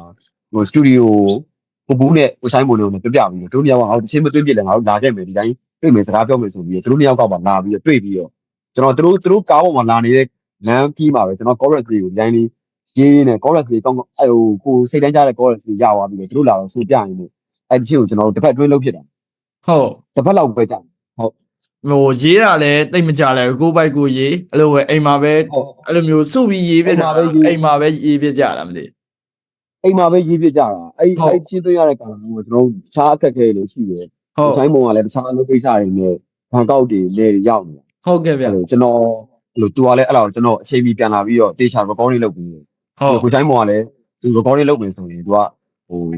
အပိုင်မှသူကလုပ်တယ်သူတေချာတရားနာလုပ်ပြီးရတူဆိုတော့တေချာလုပ်တာဆိုတော့ပထမတစ်ခေါက်လာသွင်းသွားတဲ့ဥစ္စာတော့မှပဲကျွန်တော်တို့အားလုံးနားထောင်ကြည့်တာအဆင်ပြေတယ်မီစင်တွေပါလည်းကောင်းတယ်ဒါပေမဲ့ကိုဆိုင်မုံကသူစိတ်တိုင်းမကြဘူးပြန်သွင်းမယ်ဆိုပြီးနောက်တစ်ခေါက်လာပြန်သွင်းတဲ့ဟာပိုကောင်းတယ် ဟုတ် ဟုတ် ရှာလို့ပြီးတော့ကတော့လုံးဝအဲ့လိုဝင်လာနဲ့လုံးဝလုံးဝဟုတ်တယ် လုံးဝဒီ ဘာတော့မှမပေါ့ပဲနော် လုံးဝကျွန်တော်ဟိုစားလေးကျွန်တော်ကြားဘူးတဲ့စကားတစ်ခုရှိရယ်ဟိုဗါလဲအဲကြားဘူးတော့ဆိုတော့ကျွန်တော်ဟို podcast တစ်ခုမှကျွန်တော်ဘယ်သူပြောရလဲမသိကျွန်တော်ကြားဘူးကအဲ့ MC တယောက်ကပေါ့နော်အဲ့တကယ် rapper အစ်စ်တယောက်ကမင်းအဲ့ rapper ဘာမှမဆိုရသေးဘူးမင်းဘာဖြစ်မယ်ဆိုတော့ဒီ rapper ဘာတွေဆိုပြီးဘာတွေဖြစ်တော့မယ်ဆိုတော့ listener ကြိုသိတယ်ဆိုရဲအကွက်မျိုးပေါ့နော်ကိုရှိုင်းမုံတို့ကြောက်ကျွန်တော်ဟိုသူတချင်းထွက်တာကျွန်တော်နားထောင်တာဒီပဲရေးလေဖြုတ်တော့မှာငါအေးတေးချာနားထောင်မှရမယ်ဆိုတော့အဲ့လိုမျိုးတေးချာယူပြီးတော့နားထောင်မယ်ဘဲတွေပေါ့နော်တကယ်ကြိုက်တယ်ဒီဘဲတွေနဲ့ဟိုတွဲလောက်ထားတဲ့ဟာလဲအားလည်းမိုက်တယ်ပြီးတော့ brother အဲ့မှာကျွန်တော်အကြိုက်ဆုံးစာသားကြီးရှိပေါ့နော် lyrics တွေရှိရယ်ကျွန်တော်ဟို rap ဆိုမယ်စေးချမယ်စော်ဖိမယ်ကြေးရှိကြေးစွတ်တယ်မင်းပြောတဲ့ street life ပေါ့အဲ့ဒီစာသား sound fine နဲ့ရေးတယ်အဲ့ဒီဟာမျိုးတွေကြောင့် brother တကယ် reality မှာ brother အဲ့လိုမျိုးမြင်နေရတာလားဘယ်လိုပုံစံမျိုးပဲပေါ့နော်အဲ့ဒါမျိုးတွေကြောင့် lyrics တွေကြောင့် brother ကျွန်တော်တို့ဒီချင်းကြောင်းပြောရရင်ခုနနံပါတ်3 crowd ချင်းလို့ပဲကျွန်တော်တို့တကယ်အပြင်မှာဘောင်ချရှိတဲ့အခါကျွန်တော်တို့အပြင်မှာတကယ်မြင်တဲ့အခါကျမှကျွန်တော်တို့အဲ့လိုရေးဖြစ်တာများတယ်ခင်ဗျာကျွန်တော်ကိုခုလိုပြောတာမဟုတ်ပါဘူးတိတ်တိတ်တင်မဟုတ်ဘူးဒါပေမဲ့ရေးဖြစ်တာများတယ်ရီကိုတို့လည်းကျွန်တော်တို့ industry ကောင်းကောင်းကြီးအပေါ်ကနေကြည့်နေရဗျာကျွန်တော်တို့တွေ့တဲ့နောက်လူငယ်ဆိုကျွန်တော်အရင်သက်မကြည့်ပါဘူးကျွန်တော်အသက်31ပဲရှိပါသေးတယ်ဒါပေမဲ့နောက်ရှင်းလုံးနေတယ်ကျွန်တော်ညီလေး16နှစ်19နှစ်ကျွန်တော်တို့ညီငယ်အများကြီးရှိရဗျာသူတို့ရဲ့ target ကနံပါတ်1ကတော့ rest ဆိုဗျာနံပါတ်2ကတော့ငါတို့ချားမွေးသေးပါတယ်အကုန်လုံးအစုံလုံးကိုသုံးပူးပြီးတော့ဘယ်ကောင်တန်းခံနိုင်လဲတန်းခံနိုင်တဲ့ကောင်ဆရာကြီးဆိုတဲ့အခြေအနေတစ်ခုကိုသူကသွားအဲ့ဒါလေးကိုလည်းမတိမတာသွားနေကြတယ်ပြီးတော့ sorry အများကြီးထားမယ်အဲ့လို picture တွေအများကြီးတွဲမယ်ကျေးရှိကျေးစုံမယ်ဆိုတဲ့ဟာကြတော့ကျွန်တော်ပြောချင်တာဗျာ လူငယ်တော်တော်များသူတို့တခုခုမဖြစ်ခင်မှာလူကြရောက်နေပတ်သက်မယ်တခုဖြစ်သွားတဲ့ခါကြလို့ရှိရင်ဟိုဒီလူရဲ့မကောင်းကြောင်းနဲ့ဟိုတခုခုပေါ့နော်အဲ့လိုမျိုးပြန်ပြီးသူတို့မရစ်ချက်တာပေါ့ဖြစ်မှုတွေလောက်ရတာအများကြီးတွေ့တယ်ကျွန်တော်တို့လိုမျိုးနောင်ကြတဲ့ရက်ွက်ခဲတို့ကြတဲ့ရက်ွက်တွေမှာပုံများတယ်ဗျအဲ့ခါစားအားကြောင့်မို့ကျွန်တော်အဲ့စာသားလေးကိုထည့်ပြီးရေးဖြစ်တာပါဟုတ်ရေးလဲ fine နဲ့အဲ့ဒီ lyrics ကကျွန်တော်အဲ့ဒီ verse ကိုလုံးဝတတ်သွားပဲလုံးဝရေးလဲ fine နဲ့အဲ့ဒီစာသားကျွန်တော်ဟိုဗာလဲမင်းဖေကလမ်းထွက်ပြီးရှာလာတဲ့ပတ်စံနဲ့လမ်းမောက် beef like ကျေးဆိုတဲ့မင်းပြောတဲ့ street life လုံးဝဆောင်းရမ်း fine နဲ့အဲ့ဒီ lyrics ကတကယ်ကြိုက်အဲ့ဒါကြောင့်ဘယ်လိုလဲအဓိကပြောချင်တာအဲ့ဒါဟုတ်တချို့လူငယ်တွေကကျွန်တော်လည်းလူငယ်ပါပဲဒါဟုတ်ကဲ့ဗျာသူတို့ကျွန်တော်တို့ဖေဖေအမေတွေကကျွန်တော်တို့တောင်ဝင်ယူပြီးလုပ်ကြည့်တဲ့ကာလမှာတတိပဲဖြစ်ဖြစ်တင်းရသားဖြစ်ဖြစ်လမ်းထွက်ပြီးပတ်စံရှာမှာဗျာဟုတ်သူတို့အဲ့လမ်းမပြီးပြီးပါရရှာလာတဲ့ပတ်စံကိုပြန်သုံးပြီးတော့လမ်းမအကောင်တွေကဘာဖြစ်နေလဲလမ်းပေါ်အကောင်တွေကဘာဖြစ်နေလဲဒီကောင်တွေကပြောချင်တယ်တော့လမ်းပေါ်ပတ်စံကိုသူတို့တုံးနေတာဒါကိုပဲပြန်ပြောချင်တာပေါ့နော်ပြန်ပြောချင်တာတို့အဲ့လိုပြောနေနိုင်ဘူးသူ့ဖေတွေလမ်းပေါ်ပတ်စံရှာခဲ့တယ်အဲ့ဒီတွေကလမ်းမထွက်ဘူးသူတို့လိုမျိုးအိမ်ထဲမှာကြွယ်နေဒီကောင်တွေအဲ့လိုရမှာမဟုတ်ဘူးဗျာအဲ့လိုကျွန်တော်ပြောချင်တယ်အဲ့ lyrics ကတကယ်မိုက်တယ်ကျွန်တော်လုံးဝဒီဘက်တကယ်ပြောနေပြီရောအဲ့ခံစားချက်ဒီဘက်တကယ်ပြောနေပြီဆိုရင်ခံစားချက်ကြီးရအောင်နော် Okay brother အဲ့တော့ကျွန်တော်တို့နံပါတ်4ပုတ်လဲကျွန်တော်တီးတင်းလောက်တီးပြီဆိုတော့ကျွန်တော်နံပါတ်5ပုတ်လေးကိုကျွန်တော်ဆက်ပြောမယ်ပေါ့နော်နံပါတ်5ပုတ်ကကျွန်တော်တို့ရဲ့ကျွန်တော်တို့ပါပေါ့နော် negative vision negative vision ကျွန်တော်တို့တီးရတာ neo night ပဲ missing mastering ကိုရဲနော်ပြီးတော့ကျွန်တော်တို့ဥစားတချင်းနာမည် negative vision ပေါ့နော်အဲ့မှာကျွန်တော်saxophone တွေပုံစံမျိုးလားမသိထည့်ထားတာတွေကျွန်တော်တို့ sampling ထည့်ထားတယ်တီးတဲ့ဘိုင်းတော့ကျွန်တော် appreciate ရင်တော့လုပ်မှာပေါ့နော်ကျွန်တော်အဲ့ဒီမှာကျွန်တော်နားထောင်ပြီးတယ်fine တယ်ပြီးတော့အဲ့ concept ဘိုင်းကြတော့အဲ့ brother နည်းနည်းထူးဆန်းတယ်ပေါ့နော်ဒီ event ထဲမှာဒီအပုတ်ကနည်းနည်းထူးဆန်းတဲ့အပုတ်ထဲမှာပါတယ်နည်းဒါကြတော့ brother ရဲ့shoot down ကနေမြင်တဲ့အမြင်ထင်မယ်လို့ဖြစ်မယ်လို့ကျွန်တော်ထင်တယ်အဲ့ဒီခံစားချက်နဲ့အဲ့ဒီအကြောင်းလေးရေးပြတဲ့ concept ဘိုင်းရောအဲ့ဒီကိုဘယ်လိုခံစားရလဲဆိုတဲ့ဟာလေးတစ်ချက်တော့ပြောပြပါဦး brother ဒီတစ်ချက်ပတ်သက်ပြီးတော့နော်ဟုတ်ကျွန်တော်ဒီတစ်ချက်နဲ့ပတ်သက်ပြီးတော့လုံးဖြစ်တာဒီတစ်ချက်ကပထမအရှိမကျွန်တော်တပုတ်ရှိသေးတယ်တော့ဒီတစ်ချက်က4မိနစ်ကြာတဲ့တစ်ချက်ပြ4မိနစ်ကြာတဲ့တစ်ချက်မှာကျွန်တော်က B arrange နဲ့2မျိုးပထမ arrange တစ်ခုနဲ့2မိနစ်လောက်က29 page ကျွန်တော်တီးပေးထားတာဟုတ်ကဲ့ဗျာဒါပေမဲ့အဲ့ထဲကကျွန်တော်ထားရနည်းနည်းအဲ့လို policy နဲ့လည်းမလွတ်ဘူးပြီးတော့ကျွန်တော်တို့ဒီလူမှုဆိုင်ရာအဖွဲ့အစည်းနဲ့အချို့ဟာတွေနဲ့လည်းမလွတ်ဘူးပေါ့ပြီးတော့မျိုးသမီးရေးရာတွေနဲ့လည်းမလွတ်ဘူးလို့ကျွန်တော် event ထုတ်တော့နားလေသူတွေတိုင်ပင်ကြည့်တဲ့အခါမှာပြောရတယ်ခင်ဗျကျွန်တော်ကလည်းအဲ့စာသားတွေကိုမပြေချင်ဘူးဗျာအဲ့လိုမျိုးထုတ်မရရင်ကျွန်တော်မထုတ်တော့ဘူးဟုတ်အဲ့လိုဖြစ်တော့ဘူးအဲ့နဲ့ကျွန်တော်2မိနစ်စာအဲ့အရှိက array တစ်ခုကိုဖြတ်ပြီးတော့နောက်ထပ်ဒီချင်း only ပဲ array လုပ်ပြီးတော့ကျွန်တော်ကြိုက်တဲ့ sample တစ်ခုခုကျွန်တော်လိုက်နားထောင်ကြည့်ကျွန်တော် producer Neo Night ကလည်းသူ sample တွေပြတယ်ဟုတ်ဗျာအဲ့ဒါမှသူလုပ်ပေးတဲ့ဟာလေးကအကောင်းဆုံးဖြစ်သွားပြီးတော့အဲ့ဒီပုံမှာကျွန်တော်ဒီအခုကျွန်တော် negative vision ရဲ့ shoot out ကကြတော့ကျွန်တော်မနေ့အိယာနိုးလာတဲ့အချိန်မှာကျွန်တော်မြင်နေရတဲ့ဟာတွေအားလုံးကျွန်တော်ကြုံတွေ့ရတဲ့ဟာတွေအားလုံးမြင်နေရတဲ့ဟာတွေအားလုံး Facebook သုံးရင်းလည်းမြင်နေရတဲ့ဟာတွေအားလုံး music video ရရင်လည်းကျွန်တော်အဲ့လိုမျိုးတွေရိုက်ထားတယ် music video လည်းကျွန်တော်30ရာခိုင်နှုန်းရိုက်ပြီးသွားပြီဟုတ်ကဲ့ဗျအိယာစပြီးတော့ဖမ်းနေပါရိုက်ပြီးသွားပြီအဲ့ဒီချင်းတွေကကျွန်တော်သဘောကျတယ်ကျွန်တော်အဲ့လိုတချင်းမျိုးကျွန်တော်လုံးမိမယ်လို့မထင်လိုက်ဘူးတကယ်လုံးမိမယ်မထင်လိုက်ဘူးဆဲတာနဲ့ချစ်တယ်နေကျွန်တော်လုံးမိမယ်လို့ထင်တာဟုတ်ဒါအဲ့လိုချင်းလေးကျွန်တော်ရေးပြလိုက်တယ်ပေါ့နော်ရေးပြလိုက်တယ်သဘောလဲကျတယ်အဲ့ချင်းထဲမှာအဲ့လို Facebook သုံးလို့မြင်တဲ့ဥစ္စာတွေအဲ့ချင်းရေးတဲ့အချိန်မှာ line ပေါ်မှာဖြစ်နေတဲ့ကောင်းချာတွေအဲ့လိုဟာတွေကျွန်တော်တလုံးချင်းတွေပေးချအပြောင်သဘောမျိုးနဲ့ဖောက်တဲ့သဘောမျိုးတွေကျွန်တော်ရေးတာအဲ့ဖောက်တယ်ဆိုမှကျွန်တော်အဲ့နောက်ဆုံးဟာဆောင်းစားရနော် brother ဟိုဟာလေကျွန်တော်ဘယ်တော့မို့လဲဘယ်တော့မို့ဆောင်းစားရအဲ့ဒါကျတော့ဘယ်လိုမျိုးတက်ပြတာလဲမသိ brother ကျွန်တော်စမ်းကြောင်းမှာကြားလာကျွန်တော်ကိုဝေကြီးတို့ကိုချက်တို့နဲ့လည်းပေါင်းတော့ကိုဝေကြီးကိုချက်တို့စမ်းကြောင်းကကျွန်တော်တို့ဒါစမ်းကြောင်းကိုလည်း shout out to စမ်းကြောင်းလောက်ပါတယ်စမ်းကြောင်းလောက်ပါတယ်ကပါရီလက်တန်းပကီကျွယ်တဲ့နေရာမှာစမ်းကြောင်းကမမိစမ်းကြောင်းကဘူးမှမမိကျွန်တော်အမြင်ပေါ့နော်ကျွန်တော်ပကီအရန်ကောင်းကျွန်တော်စမ်းကြောင်းကိုသွားလေတဲ့အချိန်အဲ့လိုအချိန်မှာဖြစ်စေအဲ့လိုဒီတိုင်းပဲကြုံလို့သွားတဲ့အချိန်ဖြစ်စေစမ်းကြောင်းသားတွေကကျွန်တော်တို့တခုမှတခုအရင်ကျွယ်ပြဟုတ်ကိုဝေကြီးရဲ့စာသားတွေဆိုအရင်ကျွယ်တဲ့စာသားတွေသူဆိုလို့ရှိရင်အရင်လည်းအဲ့လိုကျွန်တော်ဥပမာကိုဝေကြီးကျွန်တော်ကိုကြီးဒါလေးလုပ်ဖို့ကျွန်တော်တိုက်တွန်းခြင်းတယ်ကိုမိုက်မဟုတ်တိုက်တွန်းရင်တော့တဲပြုတ်မှာပေါ့တဲ့အဲ့လိုပြောတာကိုကဘာမှ တော့တိုက်တွန်းတဲပြော ငါတိုက်တွန်းတက်ပြမှာပေါ့တဲ့ဒါဆိုနှိုးဆောင်ရင်ဟောငါနှိုးဆောင်ရင်တော့အေးတက်မှာပေါ့တဲ့သူအဲ့လိုမျိုးပြောတယ်ခုအဲ့လိုအဲ့သူဆန်းချောင်းဘက်ကအဲ့လို CCTV အတော်ကြီးရှိတယ်တဲ့အဲ့တော်ကြီးကသူကပါမေးအဲ့လိုသူချင်းဆက်စားလို့ငါသားကပါအပြင်ထွက်ပြီဆိုလို့ရှိရင်အဲ့လိုဟိုဘာဖဲသွားမှုလဲဘာညာနောက်ကနေလမ်းလောက်တာဒါပေမဲ့သူတို့ရဲ့တကားရက်ဖွက်တွေကအဆန်ဖဲသွားမှုလဲလို့ဖြစ်နေအဲ့လိုပြန်မဖြစ်ရင်တော့တက်အဲ့လိုပြန်စားရတယ်ပေါ့တော်ကြီးကျွန်တော်ဖဲသားမှုမဟုတ်ဘူးစိတ်သားမှုနှစ်ခုပါပဲအဲ့လိုပြန်ပြောခဲ့အဲ့ကသူတို့ကြီးကဆလန်အဲ့လို အဲ့ဆိုဒီနောက်ဆုံးကထည့်ထားတဲ့အဲ့ဒေါ်ကြီးကအဲ့စမ်းချောင်းက စမ်းချောင်းတော်ကြီး စမ်းချောင်းဒေါ်ကြီး ကျွန်တော်အဲ့တော်ကြီးပြောတဲ့သူလေကျွန်တော်ခွင့်တောင်းတာစမ်းချောင်းသားတွေရဲ့တော်ကြီးတော်လည်းတော်ချမ်းတယ်အဲ့ဒီကျမ်း ဆောင်ရကိုဝေးကြီးကကျွန်တော်အဲ့ brother အခုပြောမှာကိုဝေးကြီး red တရားလေအဲ့လိုပဲနော်လုံးဝအစာရှိရှိလုံးဝနားတော့လိုက်တွေးဟိုဘာလဲပေါ့ဟုတ်ဟာတာအမြင်နဲ့ဟိုမှအဲ့လိုလူလက်ခံကြအောင်လို့အဲ့လိုဝင်ကောက်ဝတ်ထိအနေငါနဲ့ white ပြီးတော့ရေးတာသူကအတော်ဆုံးပဲဟုတ်တယ်ကျွန်တော်အဲ့သူ ready နားတော့ဟာဒီပဲဘာရည်စရာတွေဘာထည့်ပြောမလဲအဲ့နားတော့တော့သူကြောင့်ဖြဲတာသူတစ်ခါဖြဲကျွန်တော်တို့ဆောင်းရှိရတယ်တဲ့မှာသူပြောတဲ့အဲ့ red ကြီးတယ်တော့ဟာအိတ်ဟုတ်တယ်ဟာတဲ့ဆရာမျိုးဟာဆောင်းမိုက်တယ်ဟုတ်တယ်ကိုကြီးပါအခုကြီးတော့အဲ့လိုမထုတ်ပြတဲ့တခြင်းတွေလည်းရှိတယ်ကျွန်တော်တို့စမ်းကြောင်းတွေကျွန်တော်တို့ collaboration လုပ်ထားတာဟုတ်လိုရှိတယ်ကျွန်တော်နဲ့99 Symphony နဲ့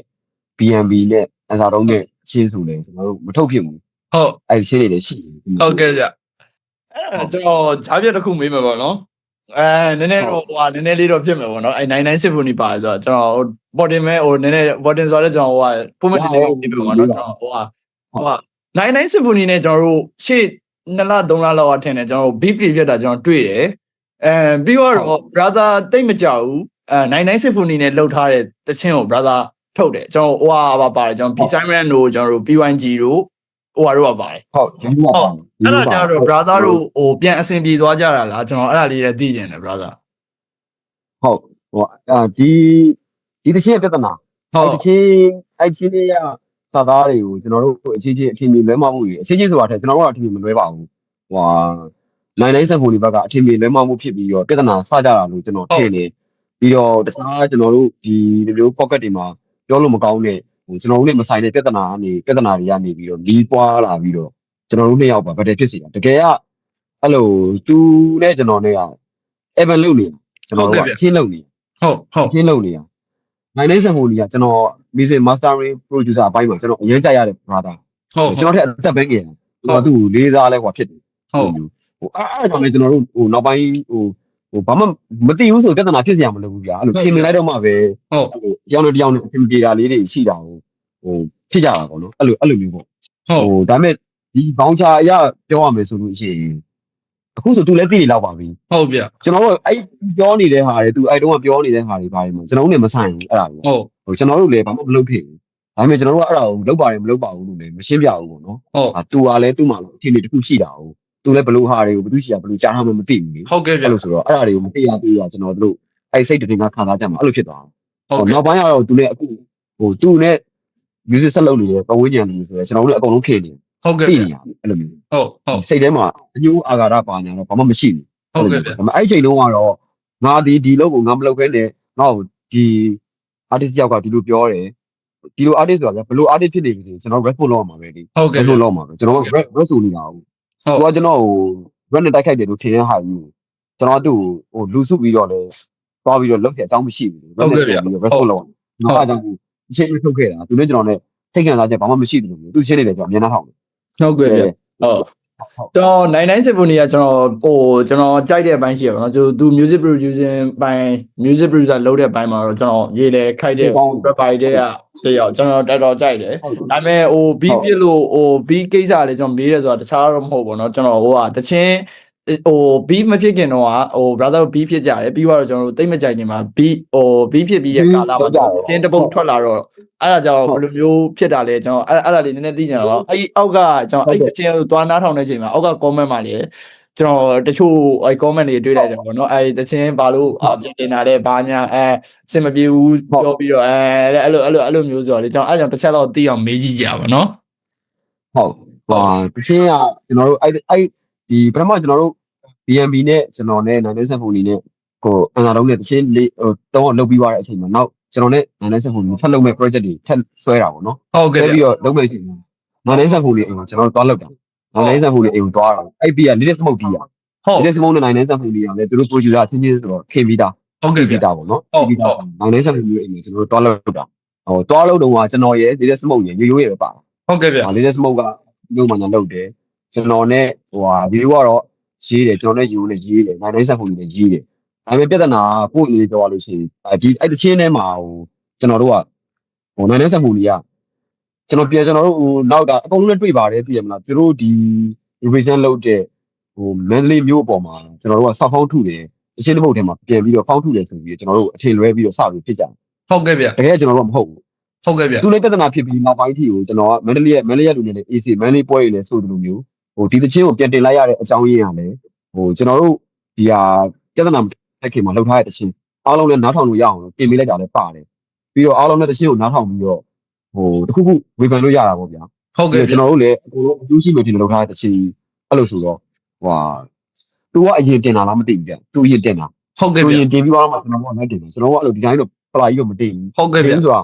ာဒီတချင်းကိုတခြားလှုပ်ပေးထားတဲ့ဒါ99ပေါ်မှာရောrespect ထားတဲ့အနေနဲ့ပြီးဆိုလည်းမလုပ်ဘူးလေဟုတ်ကဲ့ဗျခွင့်ပြုချက်ရမှာကျွန်တော်တို့ release လုပ်တင်တာပေါ့ဟုတ်ကဲ့ဗျဟုတ်ကဲ့ဗျအဲ့ဒါကျွန်တော်တို့လိုက်ပြီးပြင်အဲ့ဒီဟာကျွန်တော်တို့အဲ့ကိစ္စလေးတွေကျွန်တော်နည်းနည်းလေးသိလိုက်တယ်ပေါ့နော်အဲ့ကြောင့်ဒီကိစ္စတွေကျွန်တော်ထည့်ပြီးတော့မေးတာပေါ့နော်တမျိုးတော့မသိပါဘူးကျွန်တော်ဟုတ်ရတယ်ဟုတ်ပြီးတော့ကျွန်တော်တို့ edit လုပ်တဲ့ခါကျလို့ရှိရင်လေ brother တို့ page အတွက်ဒီနေ့ကြီးကိုင်းနိုင်ရင်ကျွန်တော်ဘက်က toki တွေပါလို့ရှိရင်ဖြတ်လိုက်ရဟုတ်ကဲ့ကျွန်တော်ပွေလေးလေးဟုတ်ရတယ် brother easy ပဲကျွန်တော်တို့အဆင်ပြေမဲ့ခါမျိုးပေါ့နော်ဟုတ်အဲ့တော့ကျွန်တော်တို့နံပါတ်6ပေါ့နော်နံပါတ်6ကတော့ကျွန်တော်တို့နံပါတ်6ကကျွန်တော်ခံစားချက်မဲ့လူသားထူးခြားတာကျွန်တော်တို့ကိုဘလက်ဒီပြန်ပါလာတာတော့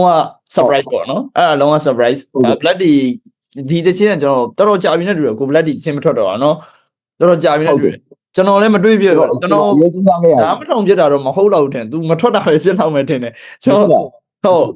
လလန်းမီလောက်တော့ကျွန်တော်လိုက်နားထောင်တာပေါ့နော်အဲ့ဒီဟာ तू မထွက်တော့တာရှင်းမယ်တဲ့ဘလက် तू နဲ့ကြတော့ဘယ်လိုမျိုးလုပ်ဖြစ်လဲပေါ့နော်အဲ့တော့ तू နဲ့ရောအပြင်မှာရောအဲ့လိုမျိုးချေးပြစ်သေးလားအဲ့လိုမျိုးစုံပြစ်လားအဲ့လိုဘယ်လိုမျိုးလုပ်ဖြစ်လဲဒီသချင်းရော brother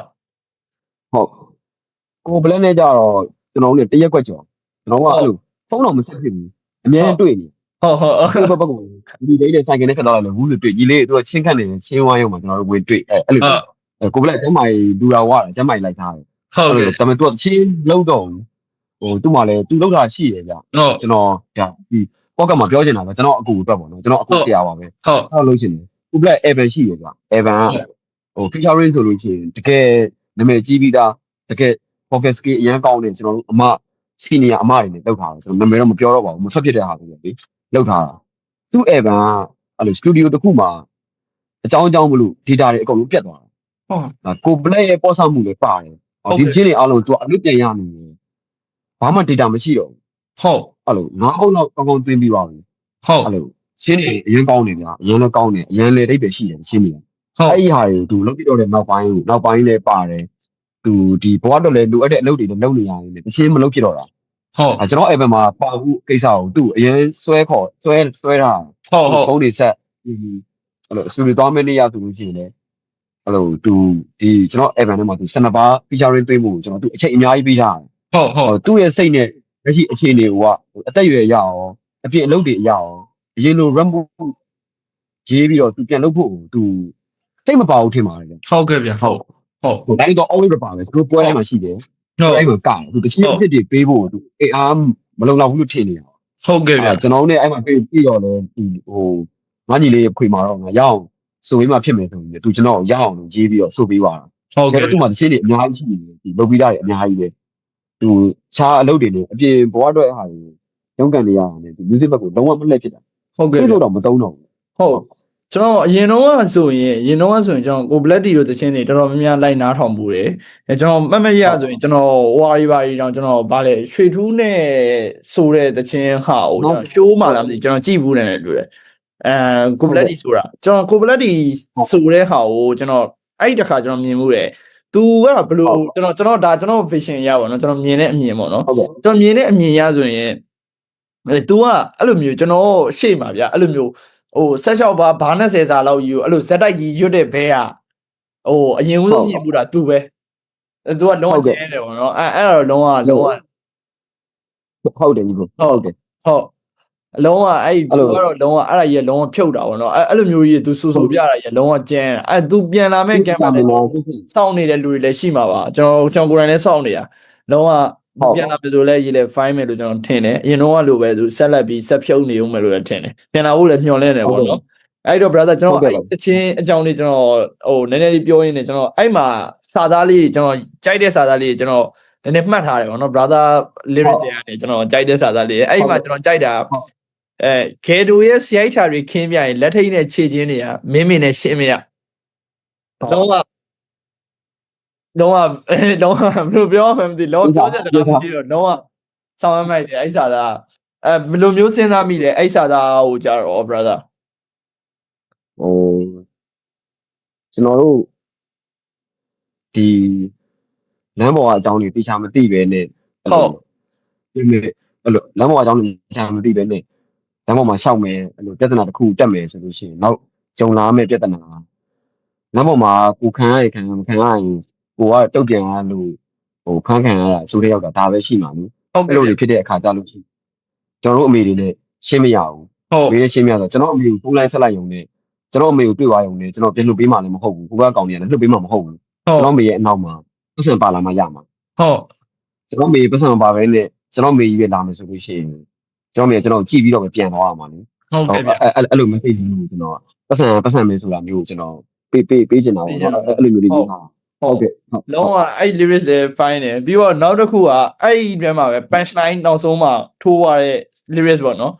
ဂီတဝီလောက်လည်းမ fine ပါလို့ပြောသွားတဲ့အတိအကျတော့ time ပါတယ်အဲ့ဒါတကယ်ဖြစ်ခဲ့ရလားမသိပါလာ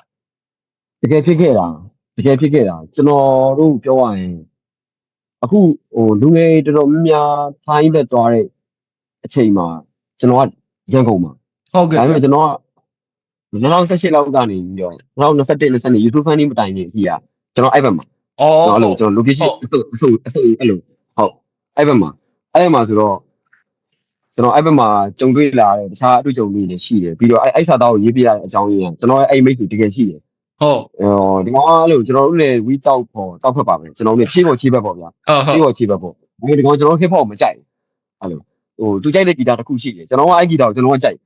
်ဒီကောင်မကြိုက်ဘူးဟိုကျွန်တော်တို့ဂီတာကိုတော့ပြည့်ရပြည့်တယ်အဲ့လိုမျိုးမင်းတို့ဂီတာကြီးနားကြီးတယ်စူညံတယ်ပေါ့ကျွန်တော်စူညံတဲ့ဂီတာနားထောင်ပြီးတော့နားပြန်အေးပြီးတော့အေးစေးဖြစ်အောင်မုံတောက်နေဆိုတဲ့အထာမျိုးတွေကျွန်တော်တို့အဲ့လိုစတယ်လို့နောက်ပုံနဲ့ပြောဘူးတာပေါ့နော်ပြောခံရတဲ့အချိန်ကြီးကျွန်တော်ငယ်သေးတယ်ဟုတ်ကြောက်တာငါဂီတာကငါကပါငါပါကောင်ဝါဆိုပြီးသူ့ဘာမှလုပ်လို့မရဘူးဟုတ်ကဲ့တော့ဝါအရွယ်ကျွန်တော်အဲ့လိုမှတ်မိတယ်ဟုတ်အဲ့ဒီချင်းကလည်းကျွန်တော်အဲ့လိုမျိုးငယ်တော့ကျွန်တော်ငါချင်အောင်လုပ်ခဲ့ဘူးတဲ့လူတွေအကြောင်းကိုကျွန်တော်ရေးထားတာဟုတ်အဲ့ဒီထဲမှာကျွန်တော်ရေးခဲ့တဲ့လူတွေအားလုံးကဟိုကျွန်တော်အပြင် real life မှာကျွန်တော်နာကျင်အောင်လုပ်ခဲ့ဘူးအဲ့လိုမျိုး brother အဲ့လိုမျိုး trauma တွေလည်းရှိရပေါ့နော် brother အဲ့ဟိုဥစားဒီထဲမှာအဲ့လိုမျိုး trauma တွေကိုဒီ rap ထဲမှာ lyrics အဖြစ်နဲ့ပြောင်းလိုက်တယ်ဆိုတဲ့သဘောပေါ့ဟုတ်ကျွန်တော်အဲ့ဒီချင်းကကျွန်တော် trauma တစ်ချင်းဟုတ်ကိုပလက်တီရဲ့စာသားတွေဆိုလို့ရှိရင်အဲ့မှာအရင်ကြောက်ဖို့ကောင်းတယ်ဟုတ် sound and fine တယ်ကျွန်တော်နားထောင်ဖို့ပါလုံးဝ amazing ပဲအဲ့ညသူဆိုတဲ့တလုံးချင်းတွေဟာအပြင်မှာသူ lifestyle အဲ့လိုဖြစ်နေဟုတ်ကဲ့ဗျရှိပါတော့ဟုတ်အဲ့လိုဖြစ်နေအဲ့တော့လေ तू ကဟုတ်ဘာမှအဲ့လိုသူ့ကို तू ဘာမှမဖြစ်ဘူး तू ကအများ strong ဖြစ်နေတယ်ကျွန်တော်အပြင်မှာလုံနေဝင်စားဟုတ်လားတကယ်ကျွန်တော် brother အဲ့လို तू ကျန်တဲ့ဟာတွေကတခြားကိစ္စတွေအဲ့လိုမျိုးဟိုအရင်မူးသွားမှလည်းကျွန်တော်တို့လည်းပါရေးလာကိုညီကိုချစ်လို့ဟိုမူးရရစ်တာလောက်ပဲရှိတယ်ကျန်တာက तू ကတော်တော်သူလည်းအဲ့လိုဘွားကိုပြီးဆက်နေရတယ်သူလည်းပါတယ်ကျွန်တော်တို့ပဲအသေး struggle လုပ်ရတာဟုတ်ဒီကတော့ rubber တွေကတော့မြင်တဲ့ struggle လုံးနေကြတဲ့ဟာတွေကျွန်တော်တကယ်တွေ့ရတယ်ပေါ့နော်အခုနောက်ပိုင်းဆိုလည်းကျွန်တော်တော်တော်များများmusic ကိုချစ်လုံးလို့သာလုံးနေကြတာတကယ်လက်တွေ့ reality life မှာတော်တော်များများရုန်းကန်နေကြတာကျွန်တော်တွေ့ရတယ်ပေါ့နော်ခေတ်ချင်းနေရတဲ့တကယ်ကိုရီကြိုက်တဲ့ music ဖန်တီးရတဲ့လူတွေကတကယ်မလွယ်ဘူးဆိုတော့ တကယ်မလွယ်တော့ဘူးเนาะအဲ့ဒါမျိုးတွေကျွန်တော်တွေ့ရတယ်တကယ်လည်းဟိုစိတ်မကောင်းဘူးเนาะကျွန်တော်ကတော့ listener တယောက်အနေနဲ့ကတော့ဟိုတကယ် mic တဲ့ rapper တွေအဲ့လိုဆက်ဆိုမယ်ဆိုတော့ကျွန်တော်တို့ကလုံးဝရေးလေအားပေးနေအောင်ပါပဲရေးလေဖြုတ်တယ်ပဲဟုတ်အဲ့တော့ကျွန်တော်တို့ဟုတ်ကျေးဇူးတင်တာကိုမရှိရကျွန်တော်အများနဲ့တွေ့တယ်ဟုတ်ဒီကျွန်တော်တင်ခဲ့တဲ့တခြင်းတွေကိုချက်တော့လုပ်ပြီးတော့ပြန်ပြီးအားလုံးကိုမှန်းပြန်လုပ်ပေးရဆိုတော့ဘာသာတော့ page တစ်ခုပဲရှိတယ်ဟုတ်ကျွန်တော်က brother ဒါဟိုကပြောတာတော့မဟုတ်ဘူးเนาะကျွန်တော်တော်တော် brother တခြင်းတွေတော်တော်များများလိုက်နားထောင်ပြီတော်တော်များများလိုက်နားထောင်ပြီကျွန်တော်ကဟိုဆက်စချင်းမှာပြောခဲ့သလိုပဲကျွန်တော် media fire link တို့အဲ့လို raw box တို့ပါတို့အဲ့ခစ်တွေကကျွန်တော်တို့ download link တွေနဲ့အဲ့ခစ်တွေကကျွန်တော်အပိရအထွက်ပြီးဆိုကျွန်တော်စိတ်ခံစားချက်ရအဲ့ no site ကဘဲတွေအဲ့လိုတခြင်းထွက်လာပြီဆိုရင်တကယ်ဘယ်လိုပြောရမလဲအရန်ခိုက်တာပေါ့နော်တကယ် sound fine တွေပါညာဒီဘဲတွေကလုံးဝဖြုတ်တဲ့ဘဲဆိုလုံးဝနားထောင်ပြီလုံးဝနားထောင်ပြီဒီဘဲဟုတ်အဲ့ဒီဥစ္စာအဲ့ဒါတွေပေါ့အဲ့ပြီးတော့ brother ကျွန်တော်တို့ဟိုနံပါတ်9 old memory အကြောင်းမပြောခင်မှာကျွန်တော်ခဏလေးရက်ချင်တယ်အဲ့တော့ကျွန်တော်တို့နံပါတ်9အပုတ်ပေါ့နော်နံပါတ်9အပုတ်ကကျွန်တော်တို့ old memory producer ရဲနောင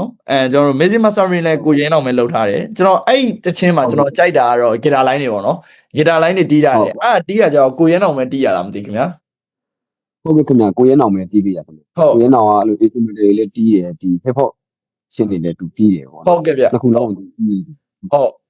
သူကကျွန်တော်ဟို music producer ဘိုင်းကိုကျွန်တော်နည်းနည်းလေးမေးချင်တယ်ပေါ့နော်ဒီဟိုကျွန်တော် music producer ခန်းကန်ထားလဲရေးပါတယ်ဆိုတော့လေကျွန်တော်သချင်းကြောင်းတွေပြောရတယ်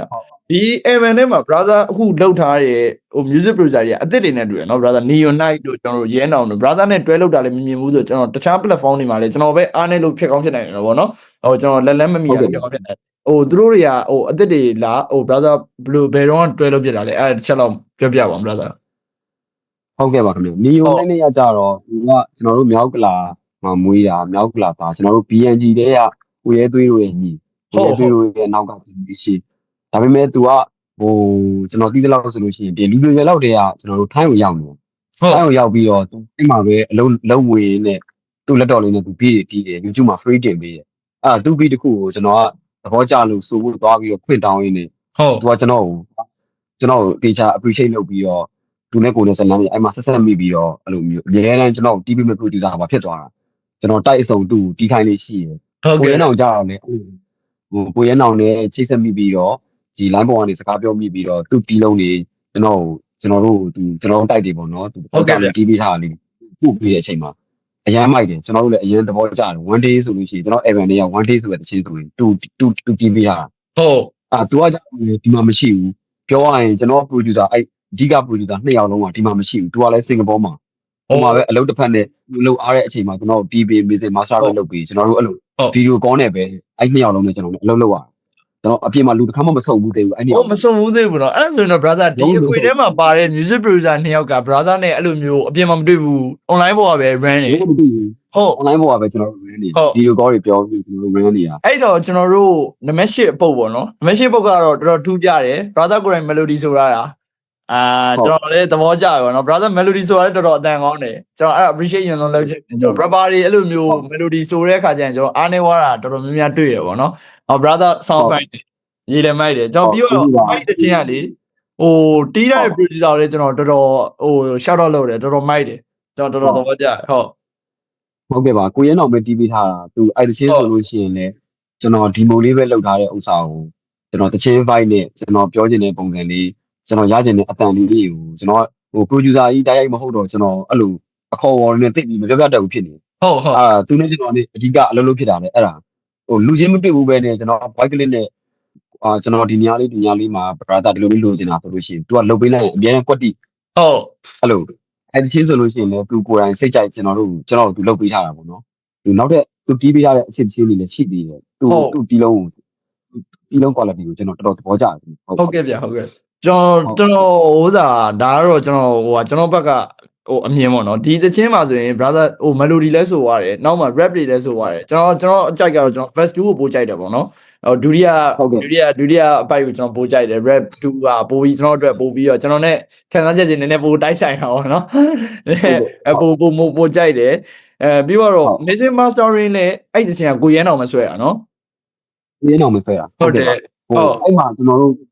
ခက်ခဲလေးဘာဖြစ်သွားလဲဆိုတော့လေကျွန်တော်အဲ့ဒီတည်းက melody ဆိုထားတဲ့ vocal ကကျွန်တော် demo version တော့demo version တော့ကျွန်တော်ဆိုထားတဲ့ vocal ကြီး ဟုတ် သူပြန်တီးပြီးတဲ့ version ပေါ်မှာကျွန်တော်ဆိုတဲ့အချိန်မှာညီကိုပြောသလိုပဲကျွန်တော် melody ဆိုတာကျွန်တော် rapper တွေအားနေတယ်ဗျအဲ့ဒါကိုကျွန်တော်စူးစမ်းပြီးတော့အဲ့ movie ရဲ့ညမှာဟိုတွေးပြသွားပြီးတော့တကယ် final ပြန်တွေးတဲ့အခါမှာဆိုတော့ကျွန်တော်လုံးဝမူးမရဘူးဖြစ်နေ ဟုတ်ကဲ့ဗျ အဲ့ဒါနဲ့နှစ်ယောက်တိုင်ပင်ပြီးတော့အရေးအဲ့လိုမကောင်းဘဲနဲ့အဲ့လိုဟိုဗန်လက်တွင်းထားတဲ့ pocket ကိုယူပြီးတော့သူလုတ်ပေးထားအဲ့ဒီက melody pocket တွေကဗန်လက်နဲ့တွင်းထားတာ red တွေကကျတော့ studio မှာတွင်းထားတာ ဩ ဒါပေမဲ့အဲ့လိုမျိုးကျွန်တော်တို့ပြောလိုက်တာ ဟုတ် ဟုတ် ဟို raw အဲ့လိုမျိုးကောင်းဖြစ်နေ ဟုတ် raw အတန်ကြီးကိုပဲဒီဥစ္စာကိုကျွန်တော် official အနေနဲ့ထုတ်ချလိုက်တယ်ဆိုတဲ့သဘောပေါ့နော် ဟုတ်ကဲ့ဟုတ်နောက်ပြန်တွင်းတဲ့ဟာကကျွန်တော်3ရက်လောက်မနေ့ချိန်တွင်းအဲ့မှုအဲ့အတန်လေးကိုမရဘူးဖြစ်နေရကျွန်တော်ရတဲ့ထုံးမှာပဲကျွန်တော် producer မကြိုက်ဘူးသူအတန်ချိန်ရတာအဲ့အတန်နဲ့မလိုက်ဘူးလို့သူခံစားရတယ်ပေါ့နော်သူအစီအပြေတဲ့အတန်အောင်ဝေး vocal line ကိုသုံးလို့ရမလားဆိုတော့ကျွန်တော်လည်းရတယ်ဆိုပြီးပြောလိုက်တာနဲ့အဲ့ line ကိုသုံးပြသွားတာ ဟုတ်ကဲ့ အမှတ်တရအဲ့ပြန်လေကျွန်တော်အမှတ်တရ ဟုတ် ကျွန်တော်ဆက်ကိုလက်ကိုသူ master ပို့လိုက်ပြီးချင်း3-4ရက်လောက်ထိကိုလုံးဝကျွန်တော်မကြိုက်ဘူးလုံးဝမကောင်းဘူးလို့ပဲကျွန်တော်စိတ်ထဲမှာတွေးမိနေတာအဲ့လိုနားထောင်ပြီးနေဟောဒါလည်းအရင်အဟောင်းနားမထောင်သေးတဲ့လူတွက်ဆိုလို့ရှိရင်တော့အဆင်ပြေမှာပါဆိုပြီးတော့ကျွန်တော်ကိုယ်ယုံကြည်မှုပြန်ထည့်ပြီးတော့ Evan နဲ့ထည့်ပြသွားတယ် ဟုတ်ကဲ့ဗျအဲ့ဒီတခြင်းကကျွန်တော်ဟိုဥစားတခုမေးချင်တာ melody ကလည်း brother ကိုယ်တိုင်ပဲရေးရလားမသိ ဟုတ်ကျွန်တော်ကိုယ်တိုင်ပဲရေးတာကျွန်တော် melody ရေးဖြစ်တယ်အများကြီးပဲကျွန်တော်အများကြီးရေးဖြစ်တယ် ဟုတ်အဲ့ဆိုကျွန်တော်အဲ့သူများကြီးလည်းရေးပြဆိုကျွန်တော်ဂျားပြက်မေးကုန်ပေါ့နော်အဲ့ဟိုတခြားလူတွေအတွက်ရောအဲ့လို brother produce လုပ်ပေးတဲ့တခြင်းမျိုးတွေရှိလားအဲ့လိုမျိုးရေးပေးတဲ့တခြင်းမျိုးတွေရှိလားမသိ ရှိတယ်ကျွန်တော်ဒီငယ်လေးကအဲ့လိုမျိုးကျွန်တော်နဲ့တူချင်းဆိုတဲ့ဟိုတငယ်ချင်းတယောက်ကိုကျွန်တော်ဟိုးငယ်လေးကကျွန်တော်အဲ့လိုမျိုး2000 3000လောက်နဲ့အဲ့ရေးပြီးတော့ရောင်းပြီးတော့ကျွန်တော်ချင်းသွင်းတဲ့ဟာကိုကျွန်တော်တွင်းနေဟုတ် အဲ့လိုမျိုးလုပ်တဲ့အချိန်ကျွန်တော်တော်တော်များတယ် ဟုတ်ဟုတ် ဘွားတစ်ချောင်းလုံးပြည့်လို့ခဲ့ရများတယ်ကျွန်တော်တချင်းတစ်ပုတ်သွင်းချင်ကျွန်တော်နှစ်ပုတ်ရေးတယ် နှစ်ပုတ် ကိုရရပြီးနေ IV နဲ့ကျွန်တော်တော်တွေ့နေဟိုကျွန်တော်တို့အလကားပေးသွင်းတဲ့ studio မတွေ့ခင်အထိပေါ့နော်အဲ့အထိပေါ့ ဟုတ် အဲ့လိုကျွန်တော်ရေးပေးဖြစ်တယ်လက်တီရှာနဲ့တချင်းလဲ correct ကျွန်တော်ပဲရေးထားတာ ဩလက်တီရှာနဲ့ဒီ Evan ထဲမှာပါတဲ့ကျိုးပဲအိမ်ဆိုတဲ့တခြင်းကိုပြောချင်တာမလား brother ဟုတ်ကဲ့ဟုတ်သူပဲရေးဆိုတဲ့တချင်းကျွန်တော်ပဲရေး correct ရေးထားတာအဲ့ correct အနောက်က first ရအောင်သူ့မှာသူရေးတာ ဟုတ်ကဲ့အဲ့ဒါလည်းဆောင်းမိုက်တယ်ဒါပေမဲ့ကျွန်တော်ဟိုနမစင်လိုက်ပဲကျွန်တော်သွားခြင်းလို့ကျွန်တော်နမ9ပုတ်ကျွန်တော်ဆက်ပြောမယ်ပေါ့နော်နမ9ပုတ်ကဟိုဟာ10:45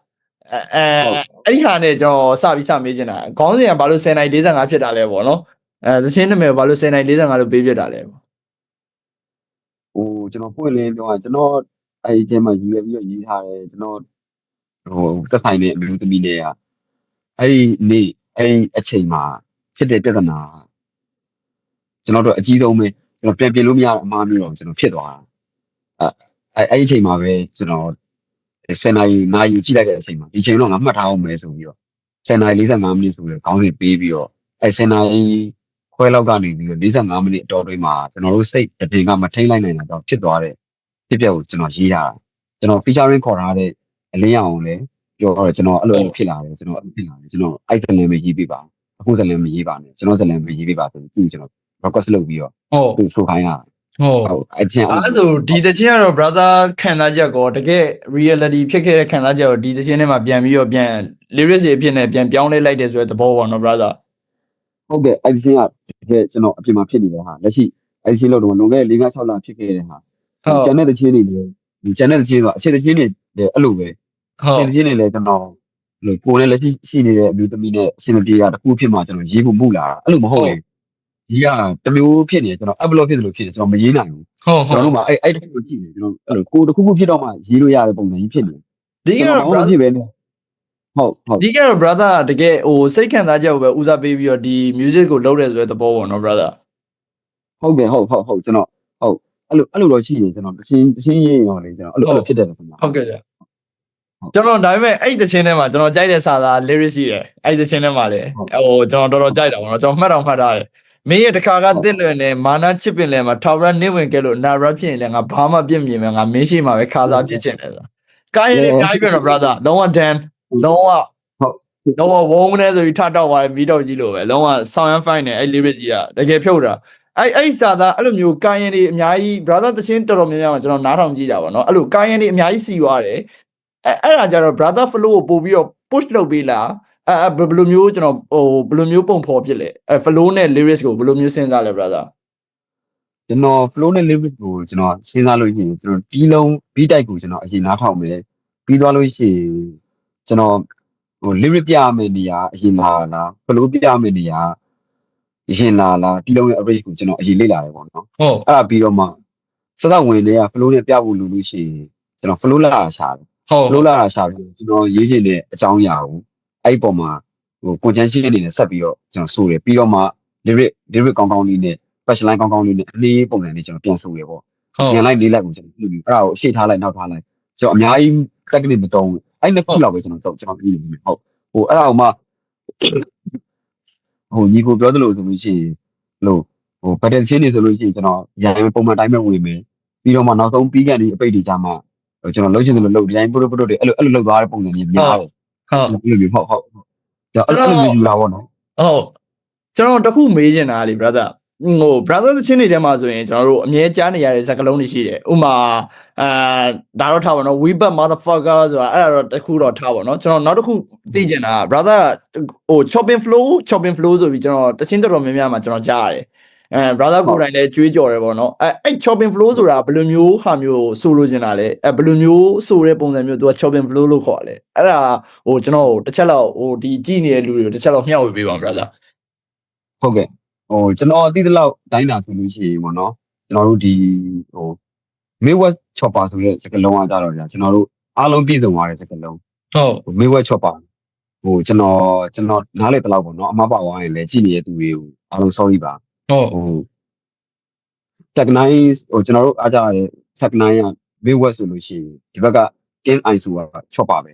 Chopper ပဲ King ISO ကလုံးဝ harmonic မသုံးဘူးဗျဟုတ် harmonic မသုံးဘူးဟုတ်တန်းနေတယ်တန်းဟုတ်ပဲဒါပေမဲ့ Star တို့လို speed ပဲကြီးတန်းကြီးဆိုတာလားဆိုတော့လည်းမဟုတ်ဘူးသူက capacity သူ့ရဲ့ flow တွေ triplet flow တွေပါတယ်ဟုတ်အဲ့ဒါကိုမှအသေးလားဆိုတော့လည်းမဟုတ်ဘူးပေါ့နော်တခါတည်းတန်းကြီးမြန်သွားတဲ့အခါတွေလည်းရှိတယ်ဟုတ်အဲ့ဘက်ကိုဆိုတဲ့ပါတွေတော်တော်များများကို chopper တွေလို့ကျွန်တော်တို့ကခံယူထားတာပေါ့နော်ဟုတ်ဒီဘက်ကကျတော့ကျွန်တော်တို့ Midwest ကကြတော့ကျွန်တော်တို့အဲ့လို flow မျိုးမှာနောက်ကနေပြီးတော့စကန်တန်တွေထည့်မယ်ဘဲတန်များတန်ထည့်မယ် low mid height အတန်တွေထည့်မယ်ပေါ့နော်ကျွန်တော်တို့ကိုကင်းနိုင်တဲ့လိုမျိုးအများကြီးထည့်လို့ရတယ်ဟုတ်အဲ့ဒီ technique ကပြီးတော့ပညာသားလည်းပါတယ်လို့ကျွန်တော်တို့ကိုယ်တိုင်လည်းလက်ရှိတိကိုလေ့လာနေရသေးတယ်ကျွန်တော်ဆိုကိုပလက်တီကစကန်တန်တွေထည့်ခိုင်းပြီကျွန်တော်မထည့်ရဲဘူးကျွန်တော်စကန်တန်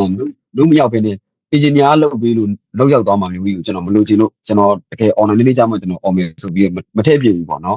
်ကျွန်တော်အတန်လည်းသူတို့ကပြောပြတယ်အဲ့လိုမျိုးဒီက6ပါဘက်ပဲပို့လိုက်တယ်ပြပလက်နဲ့6ပါဘက်ပို့လိုက်တယ်ပေါ့ဟုတ်ကျွန်တော်ကတော့အဲ့လိုမျိုးခွဲပါတယ်နှစ်ခုပေါ့နော်ဟုတ်ကဲ့ဗျbrother ရှင်းပြတယ်တော်တော်ပြည့်စုံပါတယ် brother ကျေးဇူးတင်ပါတယ်ဒီဥစ္စာလေးလည်းကျွန်တော်တို့ဝေမျှဖို့လိုတယ်ကျွန်တော်တို့မြန်မာပြည်ကaudience တော်တော်များများ rap ဆိုရင်ကျွန်တော်တို့အမြန်ဆိုရဲဆိုတာပဲသိတယ်ဘယ်ဥစ္စာဘယ် flow ဘယ်ဥစ္စာဘယ် flow တိချာလည်းမသိသလိုကျွန်တော်တို့ကိုယ်တိုင်ကလည်းတကယ် artist ကိုယ်တိုင်လည်းအဲ့ဒါမျိုးတွေမျှဝေဖို့နည်းနည်းအားနည်းနေသေးတယ်လို့ကျွန်တော်ထင်တယ်ပေါ့နော်အဲ့ဒါကျွန်တော်ဒီထဲမှာကျွန်တော်ထည့်မေးပေးတာပါဥစ္စာဘာလို့လဲဆိုတော့ဒါမျိုးတွေသိဖို့အရေးကြီးတယ်ဟုတ်နားထောင်တဲ့ audience ကလေဟုတ်ကဲ့ပါညီအဲ့တော့ကျွန်တော်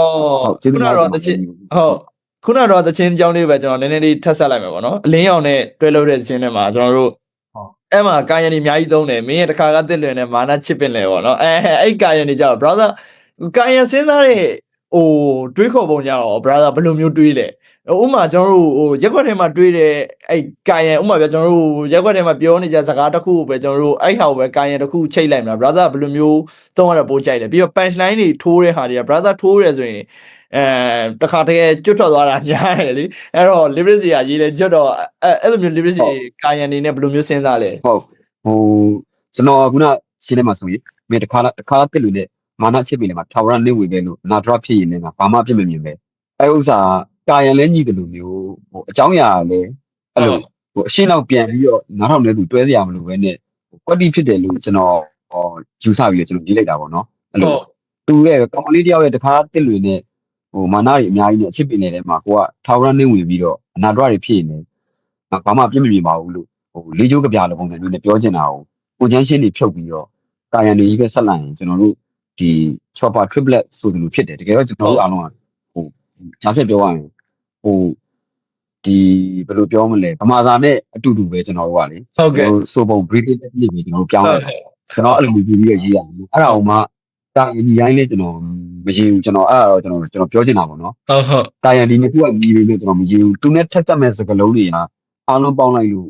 ဒိဗယ်တစ်ခုထွက်တယ်ဆိုတော့မှကျွန်တော်ရေးသိတယ်လို့တော့ကျွန်တော်မြင်နေပေါ့နော်ကျွန်တော်လည်းအတက်နိုင်ဆုံးထိပြီးရေးတယ်ဟုတ်ကျွန်တော်များများတော့ကျွန်တော်အဲ့လိုမျိုးပေါ့နော်ဟို exit တို့ no ဟို non side တို့အဲ့လိုကျွန်တော်တော်တော်များများ rapper တွေကျွန်တော်ကြိုက်တဲ့ rapper တော်တော်များများကိုကြည့်လိုက်ရင်လည်းသူတို့ဆိုတဲ့အဲ့ rap တွေ rhyme တွေမှာဟိုအပေါ်အောက်ညီအောင်ဟိုချိတ်ကြရပေါ့နော်အပေါ်ညီအောင်ချိတ်ကြရတခါလေကြာရင်ဟိုကျွန်တော်တွေ့တဲ့ချိုးသော rapper တွေကအပေါ်အောက်ချိတ်တာဟိုမညီတဲ့ rapper တွေလည်းရှိတယ်အတင်မှာ brother ဟုတ်တယ်ပါဟုတ်အဲ့လိုမျိုးလည်းရှိတယ် brother တို့ကြောင့်လုံးဝကျွန်တော်ဒီ lyrics ကိုနားထောင်တယ်ဒီကာယံတစ်ခုနားထောင်လိုက်ရင်လုံးဝဟိုဆောင်းရဖိုင်းသွားတာလေ brother သိမှာအဲ့ကြောင့်ကျွန်တော်လည်းအဲ့ကြောင့်တစ်ချက်မေးကြည့်ရပါတော့ brother အဲ့တော့ brother ကြီးအဲ့တော့ကျွန်တော်တို့နံပါတ်9ပုတ်လဲကျွန်တော်ဒီလောက်ဆိုကျွန်တော်ဒီဟာကိုခဏထားခဲ့မှာပေါ့နော်ကျွန်တော်နံပါတ်10ကိုကျွန်တော်ဆက်သွားကြတယ်နံပါတ်10ကျွန်တော် cooking smile ပေါ့နော် cooking smile ကကျွန်တော်တို့ဟိုမိုးနိုင်ဆိုတဲ့ကျွန်တော်တို့ artist တယောက်ပါထပ်ပါတယ်ကျွန်တော်တွေ့ရတယ်ပေါ့နော်ဟိုတီးရတာရော Mr. Master ရောကိုရဲအောင်မယ်မိုးနိုင်ဆိုတဲ့အဲ့ဟိုဟာနဲ့ဘယ်လိုမျိုးတွဲလို့ဖြစ်လဲပြီးတော့သူကရောဘယ်လို music မျိုးတွေဖန်တီးနေရလဲကျွန်တော်အဲ့ဒါလေးတစ်ချက်တော့ပြောပြပါဦး brother ဟုတ်ကဲ့သူကမိုးနိုင်ရကြကျွန်တော်တို့ဒီ north side ကကျွန်တော်တို့နဲ့အတူတူပေါ်လာတဲ့ generation တွေက rapper တယောက်ပဲဟုတ်သူတို့ချင်းမလုပ်ဖြစ်လုံးခဲ့ဟိုချင်းလုပ်ဖြစ်တဲ့အချိန်တုန်းကလည်းအဲ့လိုနည်း underrated ဆန်တယ်အဲ့လိုသူတို့ဒီလိုပုံစံတွေပဲအဲ့လိုသူဆိုအဲ့လို R&B ပုံစံတွေဆိုတာတော်တော်ကြာပြီအဲ့ဒီချင်းတွေကတိုက်တယ်လို့မျိုးသူ2016လောက်တည်းကသူကလုပ်နေဟုတ်ဒါပေမဲ့အတီကို relate မဖြစ်ဘူးသူနဲ့အတူတူလုပ်တဲ့ဟိုသူ့ဖွဲ့တွေကအခြား artist တွေကတော့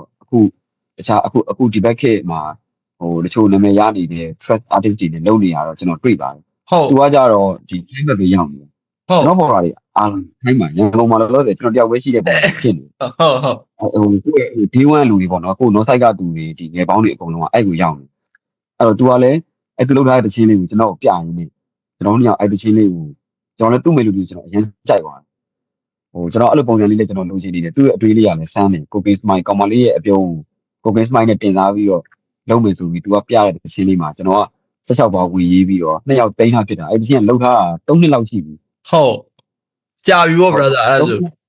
ကြာပြီ3နှစ်လောက်ရှိပြီဟိုပထမကျွန်တော်တို့လုပ်တော့ကိုနေရိုးကပါတယ်ကိုနေကဒါမပါတော့ဘူးဖြစ်နေဟိုအကြောင်းကိစ္စရဲ့အကြောင်း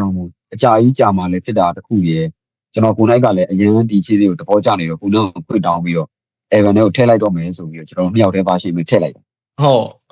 fine ကိုတွားဒီတွားရိုက်တဲ့ blog တွေပါတယ်ကျွန်တော်တို့ပြေဆုံးမှာတစ်ခါတင်ထားသေးတယ်ကိုနေပါတယ်အဲ့ဒီမှာလည်းဟုတ်ကျွန်တော်အဲ့ဒီဥစ္စာကျွန်တော်အားနေချက်ဖြစ်မယ်ကျွန်တော်မကြည့်လိုက်မိတာပေါ့နော်ကျွန်တော်သေသေးချာမကြည့်လိုက်မိဘူးအဲ့ဒီ blog လေးတော့ပြီးမှတစ်ချက်ပြန်သွားရှိုးအောင်မယ်ဟုတ်ပါရဲ့ဟုတ်ကျွန်တော်အခုအဲ့တော့ကျွန်တော်နံပါတ်10ပုတ်လဲပြီးဆိုနံပါတ်17ကျွန်တော်ပိန်းပေါ့နော်ပိန်းကတော့ကျွန်တော်ဟိုစိုးခဲ့သမျှအချစ်ချင်း၄ပုတ်ထဲမှာဒီတစ်ပုတ်ကအထူးကြဆုံးပဲ rapper 2ယောက်ထပ်ပါတယ်ပြီးတော့ဟိုဟာတီးတာ Neon Night ပဲเนาะ brother Missing Master 1996အဲ့ဒီချင်းဟုတ်တယ်เนาะ brother အဲ့ဒီချင်းမှာကျွန်တော်ပါတဲ့ဟို rapper 2ယောက်က Hydra B နဲ့ Ryan Z လို့ခေါ်လားမသိဘူးခင်ဗျ Ryan Z လား Ryan Z လားမသိကျွန်တော်ဟိုမသိလို့ no sorry အဲ့ Ryan Z ရောကျွန်တော်လည်းခေါ်တယ်ဟုတ်ကျွန်တော်ဟိုဥစားမှာကျွန်တော် Hydra B မှာတော့ Hydra B ကိုတော့ကျွန်တော်နားထောင်မှုတယ်ကျွန်တော်မှတ်မိရကျွန်တော်ရိုးရိုးနဲ့တချင်းဖြစ်မှတဲ့တွေ့ရိုးရိုးနဲ့ Hunter မှာလားမသိကျွန်တော် Hydra B တော့နားထောင်မှုတယ်အဲဒီ Hydra B တို့ Ryan Z တို့နဲ့ကြတော့ brother ဘယ်လိုမျိုးလုပ်ဖြစ်လဲcollaborate ဘယ်လိုလုပ်ဖြစ်တာလဲပြီးတော့ဒီတချင်းကအချစ်ချင်းဆိုပေမဲ့ flow တွေအများကြီးပြတာเนาะရေးတယ် fine တယ်ဟုတ်ဟိုဒီတချင်းကဘယ်လိုလုပ်ဖြစ်လဲဆိုတော့ပထမဦးဆုံး2ယောက်ကိုမိတ်ဆက်ပေးရရင် Ryan Z ကကျွန်တော်ရဲ့10ခန်းလုံးကတကယ်ချင်းဟုတ်သူကrap ဆိုတာကိုဗစ် first week လောက်ကမှ rap ဆိုတာဒါပေမဲ့ဆွစာချင်း rap ဆိုတဲ့3ပုံမှာကျွန်တော်တကောင်ချစ်သွားတယ်ဟုတ်ဆွစာချင်းဆိုလို့အခုလောက်စကီးနေပဲစဆိုတာဟုတ်သူအဲ့လိုနည်းနည်းကျွန်တော်သူ့ရဲ့အပြောင်းလဲကိုပြောရရင် तू ကအဲ့လိုပုံစံပြောင်းသွားတာမရှိဘူးစဆိုတွေက तू ကအဲ့လောက် level ကိုတန်းဆူနေတယ်ဟုတ်အဲ့လိုဆိုတော့ကျွန်တော်ရဲ့ငယ်တကယ်ချင်းဖြစ်နေရောတရက်ကွက်ထဲလည်းနေရောဒီဘက်တလန်းကြောင်မှာနေတာဟုတ်သူနဲ့ကတွေ့ဖြစ်တယ်ရှင်းလုပ်ဖြစ်တယ်ကျွန်တော်တို့365ဆိုပြီးတော့ကျွန်တော်တို့ဒီမြောက်ကလာကျွန်တော်တို့ဒီရက်ကွက်လေးရဲ့ပုံနံပါတ်365ကိုလည်းကျွန်တော်တို့ live in 365ဆိုပြီးတော့အဲ့လိုဟိုအဖွဲ့တေးသေးလေးပေါ့ခုဒီလေးလောက်ထားတာရှိတယ်ကျွန်တော်ရဲ့ run set ရေနောက်ထပ်ကိုရဲဆိုတဲ့တယောက်ရပါတာပေါ့အဲ့ဒါ तू ကကျွန်တော်တို့ခုနေရ Hydra B ကကြတော့ရိုးရိုးတို့နဲ့အရင်တည်းကပေါ်တာဟုတ်သူကကြတော့ ကချင်ပြည်နယ်မြကြီးနား represent Miss West ဆိုတဲ့သူတို့ Highlander ဆိုတဲ့အဖွဲ့ရှိတယ်ဗျသူတို့အဖွဲ့တော်တော်ချမ်းတယ် ဘာသာတို့အဲ့လိုမျိုးကျွန်တော် harmonic တွေနဲ့ Miss West တွေကြိုက်တယ်ဆိုလို့ရှိရင်သူတို့အဖွဲ့ကိုနားထောင်မှုကျွန်တော်တကယ် recommend ပေးတယ်အရင်ချမ်းတယ်ကျွန်တော်တို့ထက်ကိုပို့ပြီးတော့ harmonic တွေပိုင်တယ်အဲ့လိုသူတို့underrated အရင်ဖြစ်တယ်ဗျကျွန်တော်ညီကိုတွေကိုကျွန်တော်ပြောရလို့ရှိရင်လုံးဝ underrated ဖြစ်တယ်platform တွေအများကြီးလည်းမရှိဘူးသူတို့တစ်ချိန်နေမှာ YouTube မှာလည်းသူတို့ producer တယောက်ပဲတင်ပေးထားတာသူမြကြီးနားသူတွေစုလုပ်တာဒါပေမဲ့ तू ကအခုလွန်ခဲ့တဲ့7နှစ်လောက်ကနေပြီးတော့ကိုယ့်ရက်ွက်ထဲကိုပြောင်းလာတယ်ကျွန်တော်လည်းလုံးဝမသိဘူးဒီ Evan လုပ်ဖြစ်တဲ့ချိန်မတိုင်သေးကျွန်တော်တို့ Northern Show တွေ Open Mic တွေကျွန်တော်ချိုးပွဲတွေလုပ်ရင်းနဲ့မှဗီဒီယိုတို့ကနေတစ်စိမိတ်ဆက်ပြီးတော့အားလုံးနီးနေတော့ကျွန်တော်တို့ခုဖြစ်နေတာပေါ့အခုကျွန်တော်တို့အဲ့လိုအတူလုပ်ပြရတဲ့အကြောင်းရင်းအဲ့လိုပေါ့ကျွန်တော် Evan ထဲမှာလည်းကိုကြက်ရတဲ့ Miss West ဆိုတဲ့တခြားမျိုးတွေ represent ရပါတွေကျွန်တော်ထည့်ခြင်းပြီးအားကြောင့်မလို့ဒီ IGB ကိုကျွန်တော် featuring တော့ခေါ်တာသူနဲ့အဲ့လိုလုပ်ဖြစ်တာပထမကျွန်တော်တို့ reason နဲ့တရားတဲ့ချင်းမှာသူ့ featuring ခေါ်လိုက်တာပေါ့အဲ့လိုမျိုးကျွန်တော်ကျွန်တော်ဒီ bike မှာတော့ဒီအပုတ်မှာတော့ကျွန်တော် hydropy တော်တော်ကြိုက်တယ်ပေါ့နော်ဒါကျွန်တော် personal ပေါ့နော်ကျွန်တော် personal ပေါ့ကျွန်တော် hydropy တော်တော်ဟုတ်ကျွန်တော်ကပြောရမှာဖြစ်တယ်သူကအရင်ကောင်းတယ်ဟုတ်တယ်သူဒီသချင်းထဲမှာသူ flow တွေ switch လုပ်သွားတာတွေကအရင် smooth ဖြစ်တယ်လို့ကျွန်တော်ခံစားရတယ်သူရုပ်တရက်ကြီးအဲ့လိုအမြန်ဆိုနေရင်ကနေသူချက်ချင်းကြီး melody တွေကောက်ချင်းလိုက်တာတွေဘာကြီးတော်တော်ထားကြတယ်လို့ကျွန်တော်ခံစားမိတယ်ဒီပုတ်တော်တော်မိုက်တယ်ပေါ့နော်ဒီ RD ပဲတော်တော်မိုက်တယ်ကျွန်တော်ရှေ့တစ်ပုတ်ကလည်းကျွန်တော်မမရဆိုကျွန်တော်ကိုယူယိုနဲ့ဟန်တာထဲမှာကျွန်တော်နားထောင်မှုတာRD ပဲတွေဖြုတ်လိုက်တာပေါ့ဆောင်းမိုက်တယ်လို့ဒီပဲဟုတ်တယ်ဟုတ်တယ်ကျွန်တော်အဲ့တော့ကျွန်တော်တို့နံပါတ်7အပုတ်တွေကျွန်တော်ဆက်သွားလိုက်မယ်နော် brother ဟုတ်ကဲ့ပါ brother ဟုတ်ကျွန်တော်နံပါတ်7အပုတ်ကကျွန်တော်တို့ကျိုးပဲအိမ်ပေါ့နော်ကျွန်တော်တို့ခုနပြောဆိုလက်တီရှားနဲ့လောက်တာတယ်ကျွန်တော်ထူးထူးခြားခြားfemale artist ကိုကျွန်တော်ဝင်ပြီးဆိုတာတချင်းပေါ့နော်ပြီးတော့ဒီတချင်းကဒီ Evan ထဲမှာ brother အရင်ထူးကြမယ်ထင်တယ်နော်ဟုတ်ကဲ့မိသားစုနဲ့ဆိုင်တဲ့စိတ်ခံစားချက်မျိုးပေးမယ်တချင်းမျိုးပေါ့နော်ဟုတ်ကဲ့ဟုတ်တော်တော်ထူးကြပါတယ်ကျွန်တော်အမှတ်တရနေပြောရရင်ကျွန်တော်အကြောတင်းနေဆောက်ကြောတင်းနေကျွန်တော်တော့ပါတယ်ဒါပေမဲ့အိုက်ရှင်းလေးအချိန်ကျွန်တော် brother နဲ့မာသားရဲ့ father ရဲ့မျက်နှာကိုပြန်မြင်တဲ့အချိန်မှာစိတ်မခံဘူးအဲ့လိုနည်းနည်းအဲ့လိုမျိုးမိမစိတ်ပေါက်သွားပြီးတော့ငိုကြည့်တဲ့စိတ်နှစ်ခါလောက်ဖြစ်လို့တွေးနေနေရက်လိုက်ရတယ်တွေးနေနေဒီသချင်းကလုံးဝလုံးဝ emotional လုံးဝအဓိကဦးစားပေးပြီးလှုပ်ထားတဲ့သချင်းပေါ့နော် brother ဟုတ်တယ်ခင်ဗျဒီချင်းကကျွန်တော်မိသားစုဆလင်းပဲဒီလိုကိစ္စတွေကpublic ကိုပြောလို့မကောင်းဘူးဆိုပေမဲ့လည်းကျွန်တော်ရဲ့စိတ်ခံယူချက်ကကြတော့အခါတလေလေးကိုဖြစ်နေတာလေးကိုတချင်းအနေနဲ့ဘယ်လိုဖန်တီးမိလိုက်တာပါအဲ့တော်လေးပါပဲဟုတ်ဒီလည်း fine ရယ် brother ကျွန်တော်အဲ့မှာဆိုကျွန်တော်ကြိုက်တဲ့ lyrics ရှိရပါတော့ဥမာမခံချင်းစိတ်တွေကိုမခင်ချင်းစိတ်တွေကိုအသုံးချပြစ်လုံးသမျှဖြစ်မယ်ဗုဒ္ဓအဆုံးအမနဲ့လုံးဝကြီးလည်း fine တယ်အဲ့ lyrics တွေလုံးဝဒီbrother ရဲ့အကြောင်းဒီသချင်းနဲ့ပဲကျွန်တော်ပေါ်ပြသွားလို့ကျွန်တော်ထင်တယ်နားထောင်လိုက်တဲ့ချိန်မှာလည်းမိုက်တယ်featuring ဝင်ဆိုပေးထားတဲ့အဲ့ကောင်မလေးလည်းတော်တော်မိုက်တယ် Letitia မိုက်တယ်ကျွန်တော် shout out လုပ်ရမယ်ဟုတ်ကျေးဇူးတင်ပါတယ်ဟုတ်ကျွန်တော်တို့ဟုတ်ဒီနေ့ကြာသူကဘယ်လိုမျိုး site ကဟုတ်အေးစိတ်ဒီ visual တွေဆိုတဲ့ဘယ်လိုမျိုး site အဲ့ဆိုကျွန်တော်တစ်ချက်ကြားဖြတ်မေးချင်တာအဲ့Vinoman site ဆိုတာကျွန်တော်သိလို့ကျွန်တော်တို့အရင် Midwest ဆိုတဲ့ rapper တွေကျွန်တော်နေပေါင်းကျွန်တော်နာမည်မေ့နေလို့အဲ့ rapper တယောက်တော့ကျွန်တော်သိတယ်ခြားတိတ်လေးတွေကျွန်တော်တို့အသက်အရွယ်လောက်ပဲနဲ့တူတယ်ဘယ်လိုမျိုး site ကကြာနည်းနည်းတော့ကြာပြီကျွန်တော်တို့နဲ့ယူတို့နဲ့ယူတူလောက်ပဲဟုတ်လားသူတို့ member တွေဟုတ်ကျွန်တော်တို့အဲ့ခုနဟန်တာချင်းထဲမှာပါတဲ့ဒီကိုလေဟန်တာချင်းထဲမှာပါတဲ့၄ယောက်မှာယူကကျွန်တော်တို့ရန်ကုန် represent ရန်ကုန်ဘုံမနော်ဒီနောက်ပြီး represent အဲ့ပထမအဆုံးဆိုတဲ့ FH ဆိုတဲ့တယောက်ကကျွန်တော်တို့အဲ့ phenomenon site is represent အဲ့တတိယမြောက်sorry ပထမဆုံးဆိုတဲ့တယောက်က phenomenon site represent ဒုတိယတယောက်ဆိုတဲ့တယောက်က hydra b သူက highlander represent တတိယတယောက်ဆိုတဲ့ lorati ဆိုတဲ့တယောက်ကလည်းသူတို့ highlander represent ပဲနောက်ဆုံးကကြတော့မှယူဟုတ်သူတို့အဲ့ဖွဲ့ရလူသူတို့အဖွဲ့က6ယောက်လောက်ရှိတယ်6ယောက်လုံးမိန်းကလေးတွေရောယောက်ျားလေးတွေရော silver wine တွေပါရတယ်silver wine ကျွန်တော်တို့ထက်တစ်စက္ကန့်ကိုတကယ်လုံး8လုံးလောက်ဆုံးနိုင်တယ် ကယ်ကျန်း အဲ့တော့ကျွန်တော်အဲ့ဒါခုနကကျွန်တော် sorry ခုနကတော့အမှတ်မှားလားမသိကျွန်တော် Phenomen site ကကျွန်တော် average တော့ကျွန်တော်သိတယ်ဘာလို့ဆိုတော့သူဆိုတာကျွန်တော်ရှေ့တစ်ခေါက်တော့ကျွန်တော်ဟိုတော်တော်ကြာပြီလွန်ခဲ့တဲ့2နှစ်လောက်ကဖြစ်မှတင်တယ်သူဆိုတဲ့အသိမြင်တော့ဆိုဟာဒီဘက်ဖြုတ်လိုက်လားပေါ့ Okay brother အဲ့တော့ကျွန်တော်တို့ greatest of all time ဆိုတဲ့ season ကနေကျွန်တော်ပြန်လဲကြိုဆိုလိုက်တယ်ပေါ့နော်ကျွန်တော်တို့ greatest of all time ဆိုတဲ့ season တိုင်းမှာကျွန်တော်တို့ greatest of all time ဖြစ်တဲ့ဟာတွေပဲကျွန်တော်မေးပါအောင်နော်brother အကြိုက်ဆုံး greatest of all time album ပေါ့နော် K-pop album ပဲဖြစ်ဖြစ် brother အတွက်အဲ့လိုမျိုးအကြိုက်ဆုံးဆိုတဲ့ album နံပါတ်1အနေနဲ့ကျွန်တော်မေးချင်ပါတယ် brother ဟိုဒီ local လားကျွန်တော်တို့ဒီ ဟုတ် ဒီပါလား ဟုတ်အဲ့ဒီဥစ္စာကျွန်တော်ဥစ္စာ local ရောကျွန်တော် international ရောဟိုနှစ်ခုလုံးတစ်ချက်စီရွေးပေါ့နော် brother ကျွန်တော်အများအကြိုက်ဆုံးဖြစ်မယ်ဆိုလို့ရှိရင်ကျွန်တော်ကြိုက်တဲ့ album တွေကတော့တော်တော်များတယ်ဒါပေမဲ့ကျွန်တော်နားထောင်ရတာဟိုအရင်ကြီးမကြပြီးပြီမဲ့ဒီ album ကိုနားထောင်ပြီးတဲ့အချိန်မှာပဲဟိုအရှိရဟာတွေထက်အားလုံးထက်ပိုကြိုက်တယ်လို့ခံစားရတယ် KI ဆိုရဲ့ဟို Ghetto Psycho ဆိုတဲ့ album ကျွန်တော်အကြိုက်ဆုံး album ပါ Greatest of all time ကျွန်တော်အများအနေနဲ့ကျွန်တော်မေးမယ်ဆိုရင်ကျွန်တော်အဲ့ album ကျွန်တော်အကြိုက်ဆုံးပါ ဟုတ်ကဲ့ဗျဟုတ် local ထဲမှာဆိုရင် brother ဘယ် album ဖြစ်မယ်လို့ထင်လဲ brother local ထဲမှာဆိုလို့ရှိရင်ကျွန်တော်99 album ကျွန်တော်အကြိုက်ဆုံး album ဟို9ရက်နေ့9ရက်ညဆိုတဲ့ album ဟုတ်ကဲ့သိတယ် brother ဟိုကကျွန်တော်တို့ဟိုတော်တော် artist တွေတော်တော်စုံတယ်နော်အဲ့ album ကျွန်တော် local ထဲမှာအကြိုက်ဆုံး album စုံတယ်ကျွန်တော်တို့ first generation နဲ့ second generation ပြီးတဲ့ထုတ်ထားတဲ့ album ဖြစ်ပြီးတော့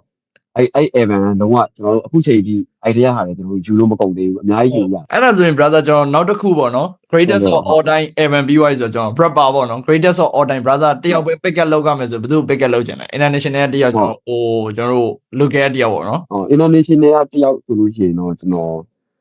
GID ကိုအကြိုက်ဆုံးပဲကျွန်တော်ဟိုရဲ့အကြိုက်ဆုံး local ထဲမှာဆိုရင်ဘယ်သူဖြစ်မလဲ GID ကိုအကြိုက်ဆုံး local မှာဆိုလို့ရှိရင်တော့ local ထဲမှာဆိုလို့ရှိရင်ကျွန်တော်အဲ့လိုအကြိုက်ဆုံးတွေကတယောက်တော့မဟုတ်ဘူးအများကြီးရှိတယ်ဒါပေမဲ့ကျွန်တော်လုပ်နေတဲ့ music လမ်းကြောင်းပေါ်နေကျွန်တော်ဖြစ်တည်ရာကိစ္စလေးကျွန်တော်အကြိုက်ဆုံးဟိုကျွန်တော်တို့ north side ကပူတာကြီးဟုတ်ပူတာကြီးကတာကြီးနဲ့ဖြူပါနေဆိုပြီးသူတို့စားခဲ့တာအဲ့နှစ်ယောက်တည်းတာကြီးအဖာဆိုကျွန်တော်တို့ north side ပူတာကြီးကကျွန်တော်ရဲ့အကြိုက်ဆုံး artist ပါ artist ဟုတ်ကိုသားကြီးဆိုတာကျွန်တော်မှတ်မိသလောက်ဆိုရင်ဟိုကိုနေရုံးနဲ့တွဲလုပ်တဲ့တယောက်လားမသိဗျဟုတ်စက်မှုလေးပြန်တချင်းမှာကိုနေနဲ့တွဲလုပ်တဲ့တယောက်ဟုတ်သူကကျွန်တော်တို့ဒီနောက်ဆိုင်ရဲ့သူတို့ကတီထောင်သူတွေပဲကိုနေရုံးနဲ့ဆိုတော့ဒီကိုအရေးနေပါဟုတ်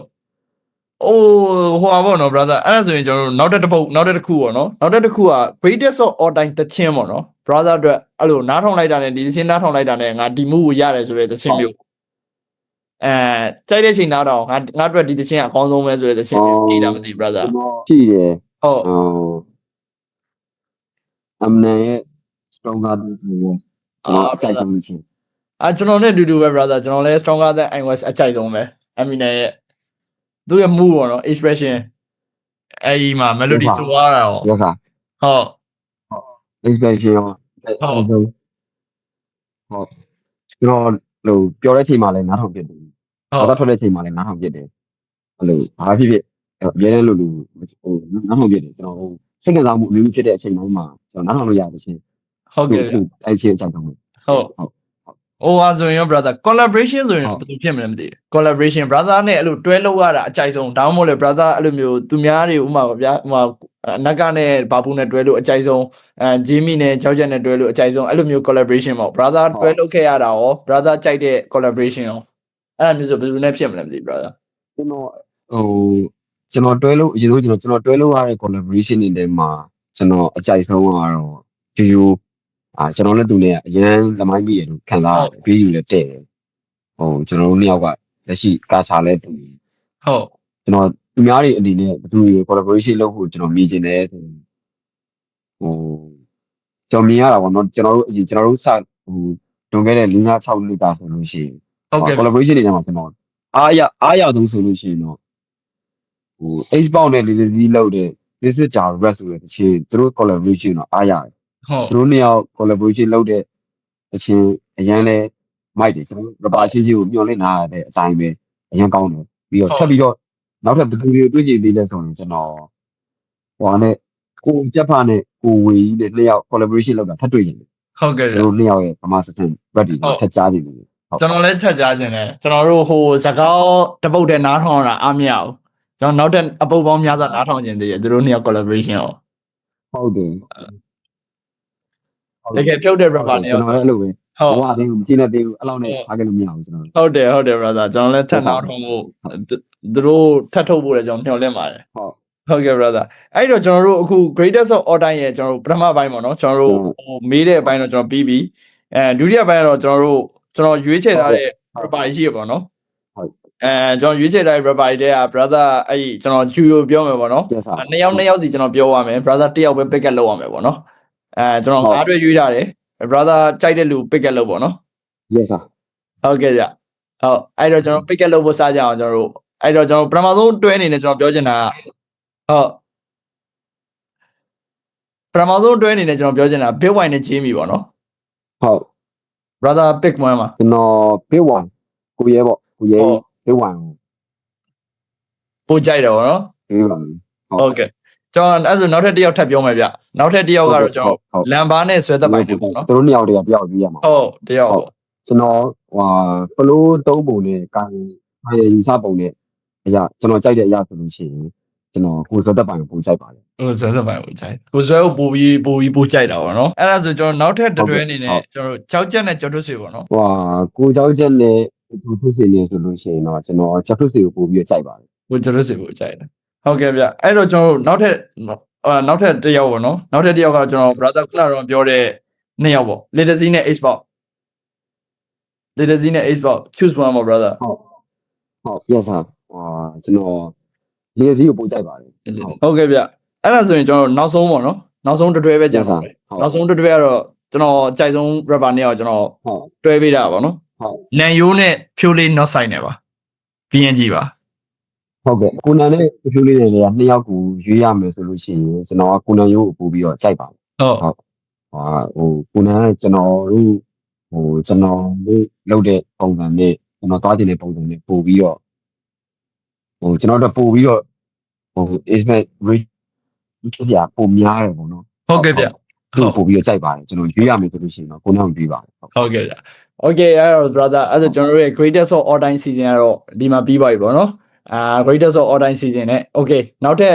အစီအစဉ်နောက်တစ်ခုကတော့ကျွန်တော်တို့ podcast အစီအစဉ်ကျွန်တော်ပြန်သွားကြမယ်ပေါ့နော် okay ကျွန်တော်တို့ podcast အစီအစဉ်လေးပြန်စပါမယ်ကျွန်တော်ခုနကတော့ greatest of all time ဆိုတဲ့အစီအစဉ်ပြီးပါပြီပေါ့နော်အဲ့တော့ကျွန်တော်တို့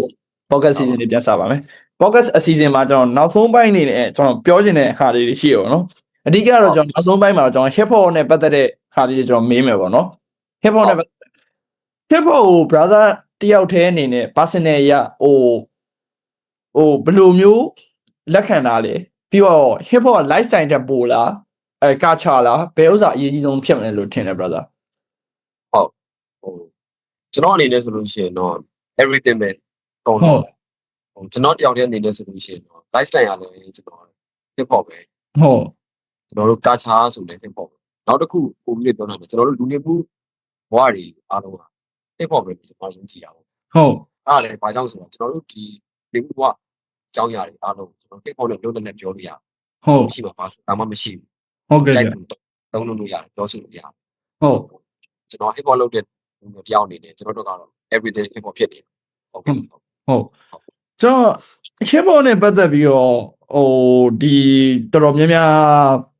းမြင်ရတဲ့အမြင်တွေနဲ့ကျွန်တော်တို့ underground rapper တော်တော်များများမြင်တဲ့အမြင်တွေနဲ့မတူဘူးပေါ့နော်ကျွန်တော်တို့underground rap တွေကဒီကျွန်တော်တို့ကောင်းပါရဲ့နဲ့ဘာလို့မအောင်မြင်တာလို့ brother ထင်လဲကျွန်တော်ဒီ pocket မှာကျွန်တော်ပြောချင်နေတဲ့အကြောင်းအရာအဲ့ဒါဟုတ် brother တော့အဲ့ဒီခုတော့ကျွန်တော်10မိနစ်လောက်ကျွန်တော်ပြောမယ်ဟုတ်လားဟုတ်ကဲ့ရ brother ပြောပါဗျကျွန်တော်တို့ underground rap တွေဒီလိုကတော့အခုပေါ်နေတဲ့ rap တွေဘာလို့မအောင်မြင်တာလဲကျွန်တော်တို့ဒီ underground rap lyrical ပဲဖြစ်စီ trap ပဲဖြစ်စီ underground sense စကလုံးတွေတုံးပြီးတော့ underground sense တခြင်းတွေ release နေတယ် rapper တွေရဲ့ဆိုတဲ့တခြင်းတွေကျွန်တော်တို့ဒီအပြင်မှာရှိတဲ့နားထောင်မဲ့ audience တွေကလေးစိမခံစားနိုင်ဘူးလို့လဲဆိုတော့ကျွန်တော်ကိုကျွန်တော်အပြင်လူတယောက်နေတယ်ကျွန်တော်သဘောထားကြည့်လိုက်ကျွန်တော်ပတ်စံချမ်းသာမှုတွေကျွန်တော်တနေ့တာ3ရုံလောက်နေပဲကျွန်တော်ရှာနေသေးတာအဲ့လိုအချိန်မှာကျွန်တော်ဒီရဲနားလေရခတ်တဲ့ညံနေတဲ့ review ပဲဖြစ်ဖြစ်ဆဲဆိုနေတဲ့အကြောင်းအရာပဲဖြစ်ဖြစ်အဲ့လိုတခြားဘဝအကြောင်းအရာတွေပြောနေတဲ့အရာတွေပဲဖြစ်ဖြစ်အဲ့ အဲ့ဒါလေးနားထောင်ဖို့ထက်ဆရာတို့စိတ်ထားတာတစ်ခုဖြစ်စေမဲ့ fight မျိုးရစီမဲ့တချေတို့မဟုတ်အချစ်တချေမျိုးပဲသူပြည့်ချက်ကြတာများတယ် ဟုတ် အဲ့ ကဲ့ ဒါလေသူတို့ကကျွန်တော်တို့ဒီဘက်ကလုပ်နေတဲ့မသိတာလားမကြိုက်တာလားဟုတ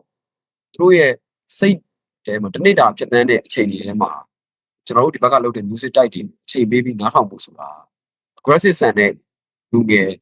်ဟိုဘင်္ဂလိပ်ဆိုလို့ဘင်္ဂလိပ်အဲ့လိုလူတွေမှာပဲကျွန်တော်တို့နဲ့အဝင်ပွင့်ချဖြစ်နေကျွန်တော်တွေးမိတာ ဟုတ်ကဲ့ဗျ ဟုတ်အဲ့လိုတွေးမိလို့ကျွန်တော်တို့ဒီဘက် underground ready ရမအောင်ပြီးနာလုပ်ပဲကျွန်တော်ထင်ပါတယ်မကောင်းလို့သူတို့နားလဲအောင်မစုတက်သေးလို့အဲ့လိုတော့ကျွန်တော်အဲ့လိုပြီးတော့ကျွန်တော်မရှိဘူးဗျ ဟုတ်ကဲ့ဗျ အဲ့လိုတော့မရှိဘူးဟုတ်ဟိုနိုင်ငံတွေမှာလည်းသူတို့ပုံစံတိုင်းသူတို့ဆက်လုပ်နေတာ ဟုတ် ဟို ကဲ့ နိုင်ငံ basement ကောင်လည်းဆဲတယ်ဗျ ဟုတ် ကျွန်တော်နိုင်ငံ basement ကောင်မဆဲဘူးဗျအဲ့မှာလည်းလွဲတယ် ဟုတ် ဟို basement ကောင်လည်းဆဲတယ် underground ကောင်လည်းတော့ကုန်လုပ်တယ် ဟုတ် ကောင်းတဲ့လုပ်တယ်ကောင်းတဲ့လုပ်တယ်ပြီးတဲ့ဖြစ် ဟုတ် ကျွန်တော်ဒီမှာကြောင့်အဲ့လိုမရှိဘူးကျွန်တော်နည်းနည်း commercial လုပ်မယ်ဆိုလို့ရှိရင်ကျွန်တော်ရေးပုံရေးပြီးစာသားတွေအများကြီးပြင်ဆင်တယ် ဟုတ် အဲ့လိုဆိုတော့ကျွန်တော်တို့ပြင်နိုင်ကြတဲ့ artist တွေကဒီဘက်မှာလာစုနေ ဟုတ်ကဲ့ဗျ ဟုတ်တယ် ဟုတ်ကဲ့တကယ်လို့ brother တကယ်လို့ underground music ကိုကျွန်တော်တို့ mainstream လောက်ကျွန်တော်တို့ audience ရအောင်လုပ်နိုင်မယ်လို့ထင်လားပြီးတော့ဟို mainstream artist တွေနေရာမှာကျွန်တော် underground rapper တွေအစားထိုးနိုင်မယ်လို့ထင်လား brother ထင်တယ် brother ထင်တယ်အခုတော့မှဒါကျွန်တော်နာမည်တက်ပြီးပြောလို့မကောင်းဘူးအခုတော့မှအဲ့လိုမျိုး basement ကောင်တွေထင်ပေါက်နေတဲ့ underground က track တွေအများကြီး ဟုတ် အဲ့ရှိ အဲ့တော့ကျွန်တော် hip hop မှာတော့ဟိုအရွေးတစ်ခုပေါ့နော် movement တစ်ခုလို့တော့ကျွန်တော်ထင်တယ်ဒီဘက်ပိုင်းမှာကျွန်တော်လည်းတော်တော်များများတွေးလာတယ်ပေါ့နော်ဟို trap တွေများလာတယ်ကျွန်တော်တို့ကြိုက်တဲ့ဟို lyrical တော့နည်းနည်းတော့ရှားလာပါတော့ lyrical rapper နည်းနည်းရှားလာတယ်ဒါပေမဲ့ trap တွေကတော်တော် movement ကောင်းကောင်းနဲ့အရွေးတစ်ခုရွေးနေတယ်ဆိုတော့ကျွန်တော်မြင်နေရတယ်ဟုတ်တယ် ဟုတ်သူတို့ကြိုက်တဲ့ music တွေလုပ်ပြီးတော့သူတို့အရွေးနေကြတာကျွန်တော်မြင်တယ်အဲ့ဒါလည်း fine တယ်ဒါပေမဲ့ကျွန်တော်ပို့ပြီးတော့နောက်တစ်ခုသိချင်တာပေါ့နော် underground rapper တွေတယောက်အနေနဲ့တကယ်လို့ကိုယ့်ကိုဗျာဟို mainstream artist တယောက်အနေနဲ့အဖြစ်ပြောင်းလဲတော့မယ်ဆိုရင်ဒီ underground rap တွေက mainstream ရောက်ရင်ရောအဲ့လိုမျိုးဆက်ဆိုတင်လား ဆိုတင်လာဆိုတော့ကိုကဟိုဘောနော်ကိုကအောင်ပြချင်တာကိုကတော့အောင်ပြချင်တာဒါပေမဲ့ကိုကပတ်စံတွေအများကြီးရချင်တာပတ်စံများများရတဲ့ platform ဟို platform တစ်ခုမှာရှောက်မယ် commercial လုပ်တော့မယ် mainstream လုပ်မယ်ဆိုလို့ရှိရင် ဟုတ်ကဲ့ဗျ ကျွန်တော်ပြင်ဖို့တော့လိုတယ် ဟုတ် ဟိုဒါပေမဲ့ကိုကြိုက်တဲ့ပုံစံကိုလုပ်နေရင်းနဲ့ပေါက်သွားတဲ့ဟာမျိုးဆိုလို့ရှိရင်လုပ်ရမလို့ ဟုတ် ကျွန်တော်တို့ဒီပုံစံတိုင်းလုပ်လို့ပေါက်နေရကျိန်းတယ် ဟုတ်ဟုတ် ဒီပုံစံဆိုနေလို့တော့အားပေးနေလားအဲ့ပုံစံဆက်စုတယ် ဟုတ်ကဲ့ဗျ ကဲကိုကမှဒီပုံစံတွေလောက်လာတာကိုပေါက်ပေးနေပြောင်းနေတစ်ခုဖြစ်သွားလို့စာ commercial စတဲ့ပုံလုပ်ပြီးလာတော့အဲ့ပုတ်ကအရင်ကြီးအားပေးရဆိုလို့ရှိရင်ဟိုလူအားပေးတာမျိုးဖြစ်သွားတယ်ကိုကလည်း commercial သွားတဲ့ဆိုလို့ရှိရင်အဲ့ဘက် music ပြောင်းလို့တင်တယ်ဖြစ် ဟုတ်ကဲ့ဗျဟုတ်ကဲ့ဗျကောင်းပါတယ်ဒီပြောပြတဲ့ဟိုဟာလည်းတော်တော်ကောင်းတယ်ပေါ့နော်ဒီဥစ္စာပါလီလိုလဲပေါ့အဓိကတော့ကျွန်တော်တို့ underground rap တွေကကျွန်တော်တို့ mainstream လောက်မပေါက်ဘူးဆိုတာကျွန်တော်မဖြစ်သင့်ဘူးလို့ထင်တယ်ပေါ့နော်အဲ့ဒါကြောင့်လည်းကျွန်တော်တို့ဒီလူငယ် YouTube channel ကဒါအတွက်လုပ်တာပေါ့နော်ဒါအတွက်လုပ်တာပေါ့ဟုတ် ရက်စားပါ ဟုတ် mainstream rap တွေနဲ့ကျွန်တော် underground rap တွေနဲ့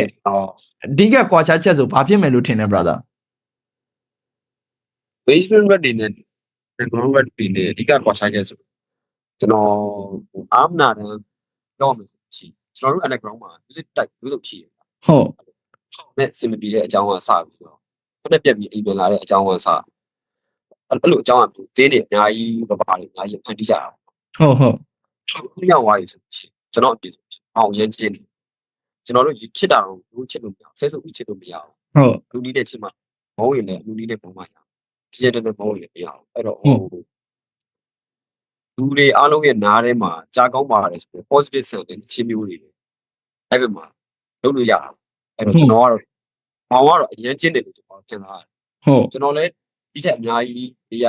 ာအားမဟုတ်တဲ့နေရာလေးကနေအများကြီးထပ်ဖြစ်ခဲ့လို့ဆိုတော့ကျွန်တော်မေးဆွေးတော့မှာပေါ့မေးဆွေးတော့ပုံဘေးပြေးမှာရက်တီလို့ရတဲ့တခြင်းမျိုးကျွန်တော်တော့မလုပ် ဟုတ် အဲ့တော့ကျွန်တော်ဟုတ်ဒီပေါ့ကတ်ကနေကျွန်တော် listener တွေအားလုံးကိုကျွန်တော်အမကန် ဟုတ်ဒါဆောင်ရွက်မိုက်တယ် brother ပြောတဲ့ဟာလေတကယ်လုံးနိုင်ပါစေလို့လည်းကျွန်တော်တကယ်ဟိုဟာညှော်လင့်တယ်ပေါ့နော်တကယ်ဆူတောင်းတယ် ဟုတ်ကဲ့ brother တွေကတကယ်ခွန်နဲ့အားနဲ့တကယ်ဒိုးနေတဲ့အချိန်မှာတကယ်အရွေးတစ်ခုဖြစ်ဖို့လည်းအရေးကြီးရပေါ့နော် ဟုတ်ကဲ့ပါ ပြီးတော့ brother ကျွန်တော်ဟို hip hop နဲ့ပတ်သက်ပြီးတော့ကျွန်တော်ထပ်မေးချင်တယ်ပေါ့နော် hip hop မှာအခုနောက်ပိုင်းဆိုကျွန်တော်တို့ ဟို track တွေအရင်များလာတယ် lyrical rapper တွေအရင်ရှာလာတယ်နော် lyrical rapper တွေကျွန်တော်တွေးသလောက်ဆို local ထဲမှာရောကျွန်တော် international မှာရောဆိုရင်ကျွန်တော်နည်းနည်းလေးtrap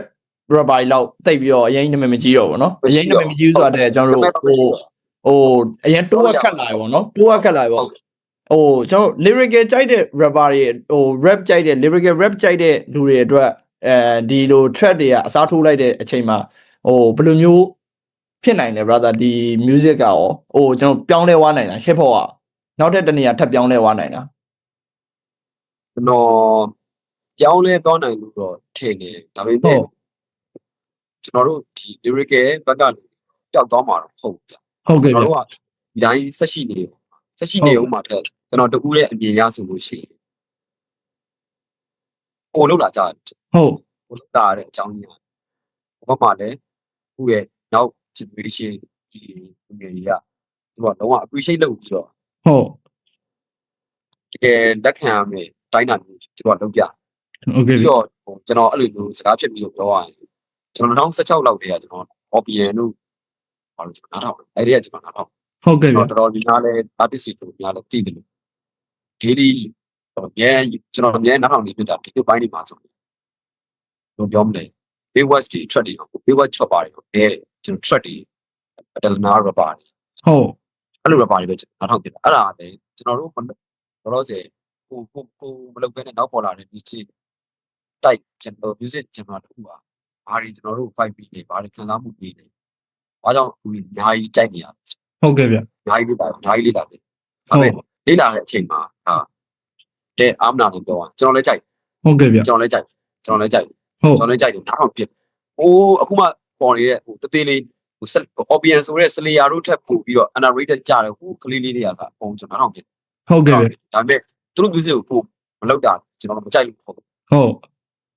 မကြိုက်လို့မဟုတ်ဟုတ်ကဲ့အားလုံးကတူနေကြမှာလို့အားလုံးကတယောက်တည်းရှိတာဟုတ်ကဲ့အခုချိန်မှာနောက် threat generation တွေ bright time ဖြစ်နေကျွန်တော်တို့ကပုံလေးယူပါမယ်ဝမ်းလက်တာကျွန်တော်တို့လူသူတို့ကတော့ကိုယ်နေကျွန်တော်တို့ကူညီနိုင်တယ်ရှိရထင်တဲ့အရာတွေအားလုံးကျွန်တော်ကူညီပေးရမယ်သူတို့လည်းအားလုံးကို appreciate လုပ်ပါဟုတ်ကဲ့ဗျတကယ်ကောင်းပါတယ် brother ဟိုကကျွန်တော်နောက်တစ်ခုထပ်သိချင်သေးရပါတော့ brother ခုနကတော့ brother တခြား music channel တွေလည်းနားထောင်တယ်လို့ကျွန်တော် brother နဲ့အခုစကားပြောကြည့်တော့သိရတော့ brother တကယ်လို့ rapper မဖြစ်ခင်ဘာဖြစ်နေမယ်လို့ထင်လဲ brother တော့ rapper မဖြစ်ခဲ့လို့ရှိရင်ကျွန်တော် jazz guitar တွေဆိုရင်ရောက်ဖြစ်မယ်ထင် brother jazz တော်ကြိုက်တာဟောအဲ့ဒါ brother jazz တော်ကြိုက်တာလားလို့ပြီး rapper မဖြစ်ခင်ကျွန်တော်ဘာလုပ်မလဲဆိုလို့ရှိရင်ကျွန်တော် jazz ပဲလုပ်ပါဟုတ် jazz guitar လို့တခြားဘာမှမလုပ်ဒါပေမဲ့ jazz ကိုထဲထဲဝင်ဝင်လေ့လာပြလားဆိုတော့မလေ့လာပြဘူးဟုတ်ကျွန်တော် hip hop မနားထောင်မနေတခြားအချိန်တွေမှာကျွန်တော်ဒီနာညီကိုတွေတခြားညီကိုတွေပြတဲ့အခုဒီ indie ဘက်ကလူတွေပြတဲ့ jazz ချင်းတွေလည်းကျွန်တော်နားထောင်ရတယ်ဟုတ်တချို့ချင်းတွေဆိုလို့ရှိရင်ဘယ်သူတွေဆိုတော့ဘာမှတော့မသိဘူးဒါပေမဲ့နားထောင်ပြီးတော့အလွတ်ရပြီးတော့မှသူတို့နာမည်မေးပြီးတော့လိုက်ရှာပြီးနားထောင်ရတဲ့သူတွေလည်းရှိတယ်ဟုတ်ကဲ့သူတို့ဘက်မှာလည်းအများကြီးရှိတယ်ကျွန်တော်တို့တကယ်ဖန်ဆားနိုင်တယ်ဟုတ်brother jazz လည်းတော်တော်ဟို jazz လည်းဒီ rap တာမဆိုဖြစ်ခင် jazz လည်းတော်တော်လုံးဖြစ်မဲ့ပုံစံပဲဟုတ်ကဲ့ brother အဲ့တော့ကျွန်တော်တို့အခုနောက်ဆုံးမေးခွန်းအနေနဲ့ပဲကျွန်တော်မေးပြီးတော့ကျွန်တော်ပိတ်လိုက်မယ်ပေါ့နော်နောက်ဆုံးမေးခွန်းအနေနဲ့ကကျွန်တော်တို့ဟို brother လည်းအခုဆို brother လည်းအသက်အရွယ်တစ်ခုရောက်လာပြီเนาะအသက်အရွယ်တစ်ခုရောက်လာပြီကျွန်တော်ဟိုလူငယ်ဆိုပေမဲ့ကျွန်တော်တို့ဟို brother ဟိုသချင်းဆိုတာတော့တော်တော်ကြာခဲ့ပြီလို့ပြောလို့ရတယ်အချိန်ကာလ duration ရတယ်တော်တော်ကြာလာပြီလို့ပြောလို့ရတယ်ဆိုတော့တကယ်လို့ brother နောက်တက်လာမဲ့အဲ့လို rapper တွေဆိုလှုပ်ချင်တဲ့ညီကိုတွေဒီ hip hop ဝါသနာပါလို့ပဲဖြစ်ဖြစ်ဒီ track လောက်တာပဲဖြစ်ဖြစ်အဲ့လိုတစ်ခုခုလောက်တာပဲဖြစ်ဖြစ်အဲ့လိုမျိုး rap နဲ့ဟာမျိုးတစ်ခုခုဆို brother ဟိုဘာ sharing လုပ်ပေးခြင်းလဲပေါ့နော်အဲ့ဒါလေးကိုကျွန်တော်တို့လူငယ်မှာကျွန်တော်တို့နောက်ဆုံးအနေနဲ့မေးမယ် brother အနေနဲ့ကျွန်တော်တစ်ချက်လောက်ပြောပြပေးပါဦး brother ဟုတ်ကျွန်တော်ဘာလို့သိချင်လဲဆိုတော့အခုနောက်ကျွန်တော်တို့ထက်ငယ်တဲ့လူငယ်လုပ်နေတဲ့ music တွေအားလုံးကိုလည်းသဘောကျတယ်သူတို့ထဲမှာလည်းအဲ့လိုဒါကတော့ရှိတော့ရှိမှာပဲဗျာဘယ်လိုပြောမလဲကျွန်တော်တို့ဒီလူနေမှုဘဝအကြောင်းတွေနဲ့ကိုယ်တကယ်ရုန်းကန်ရတဲ့အကြောင်းတွေကိုဒီ track ပေါ်မှာဆိုတာတွေကျွန်တော်တို့အဲ့လိုမြင်ချင်ပါတယ်အဲ့လိုမျိုးအဲ့လိုဆိုတဲ့ artist တွေလူငယ် artist တွေလည်းရှိပါတယ်ဟုတ်ကဲ့အဲ့လိုတို့ဒီတိုင်းပဲ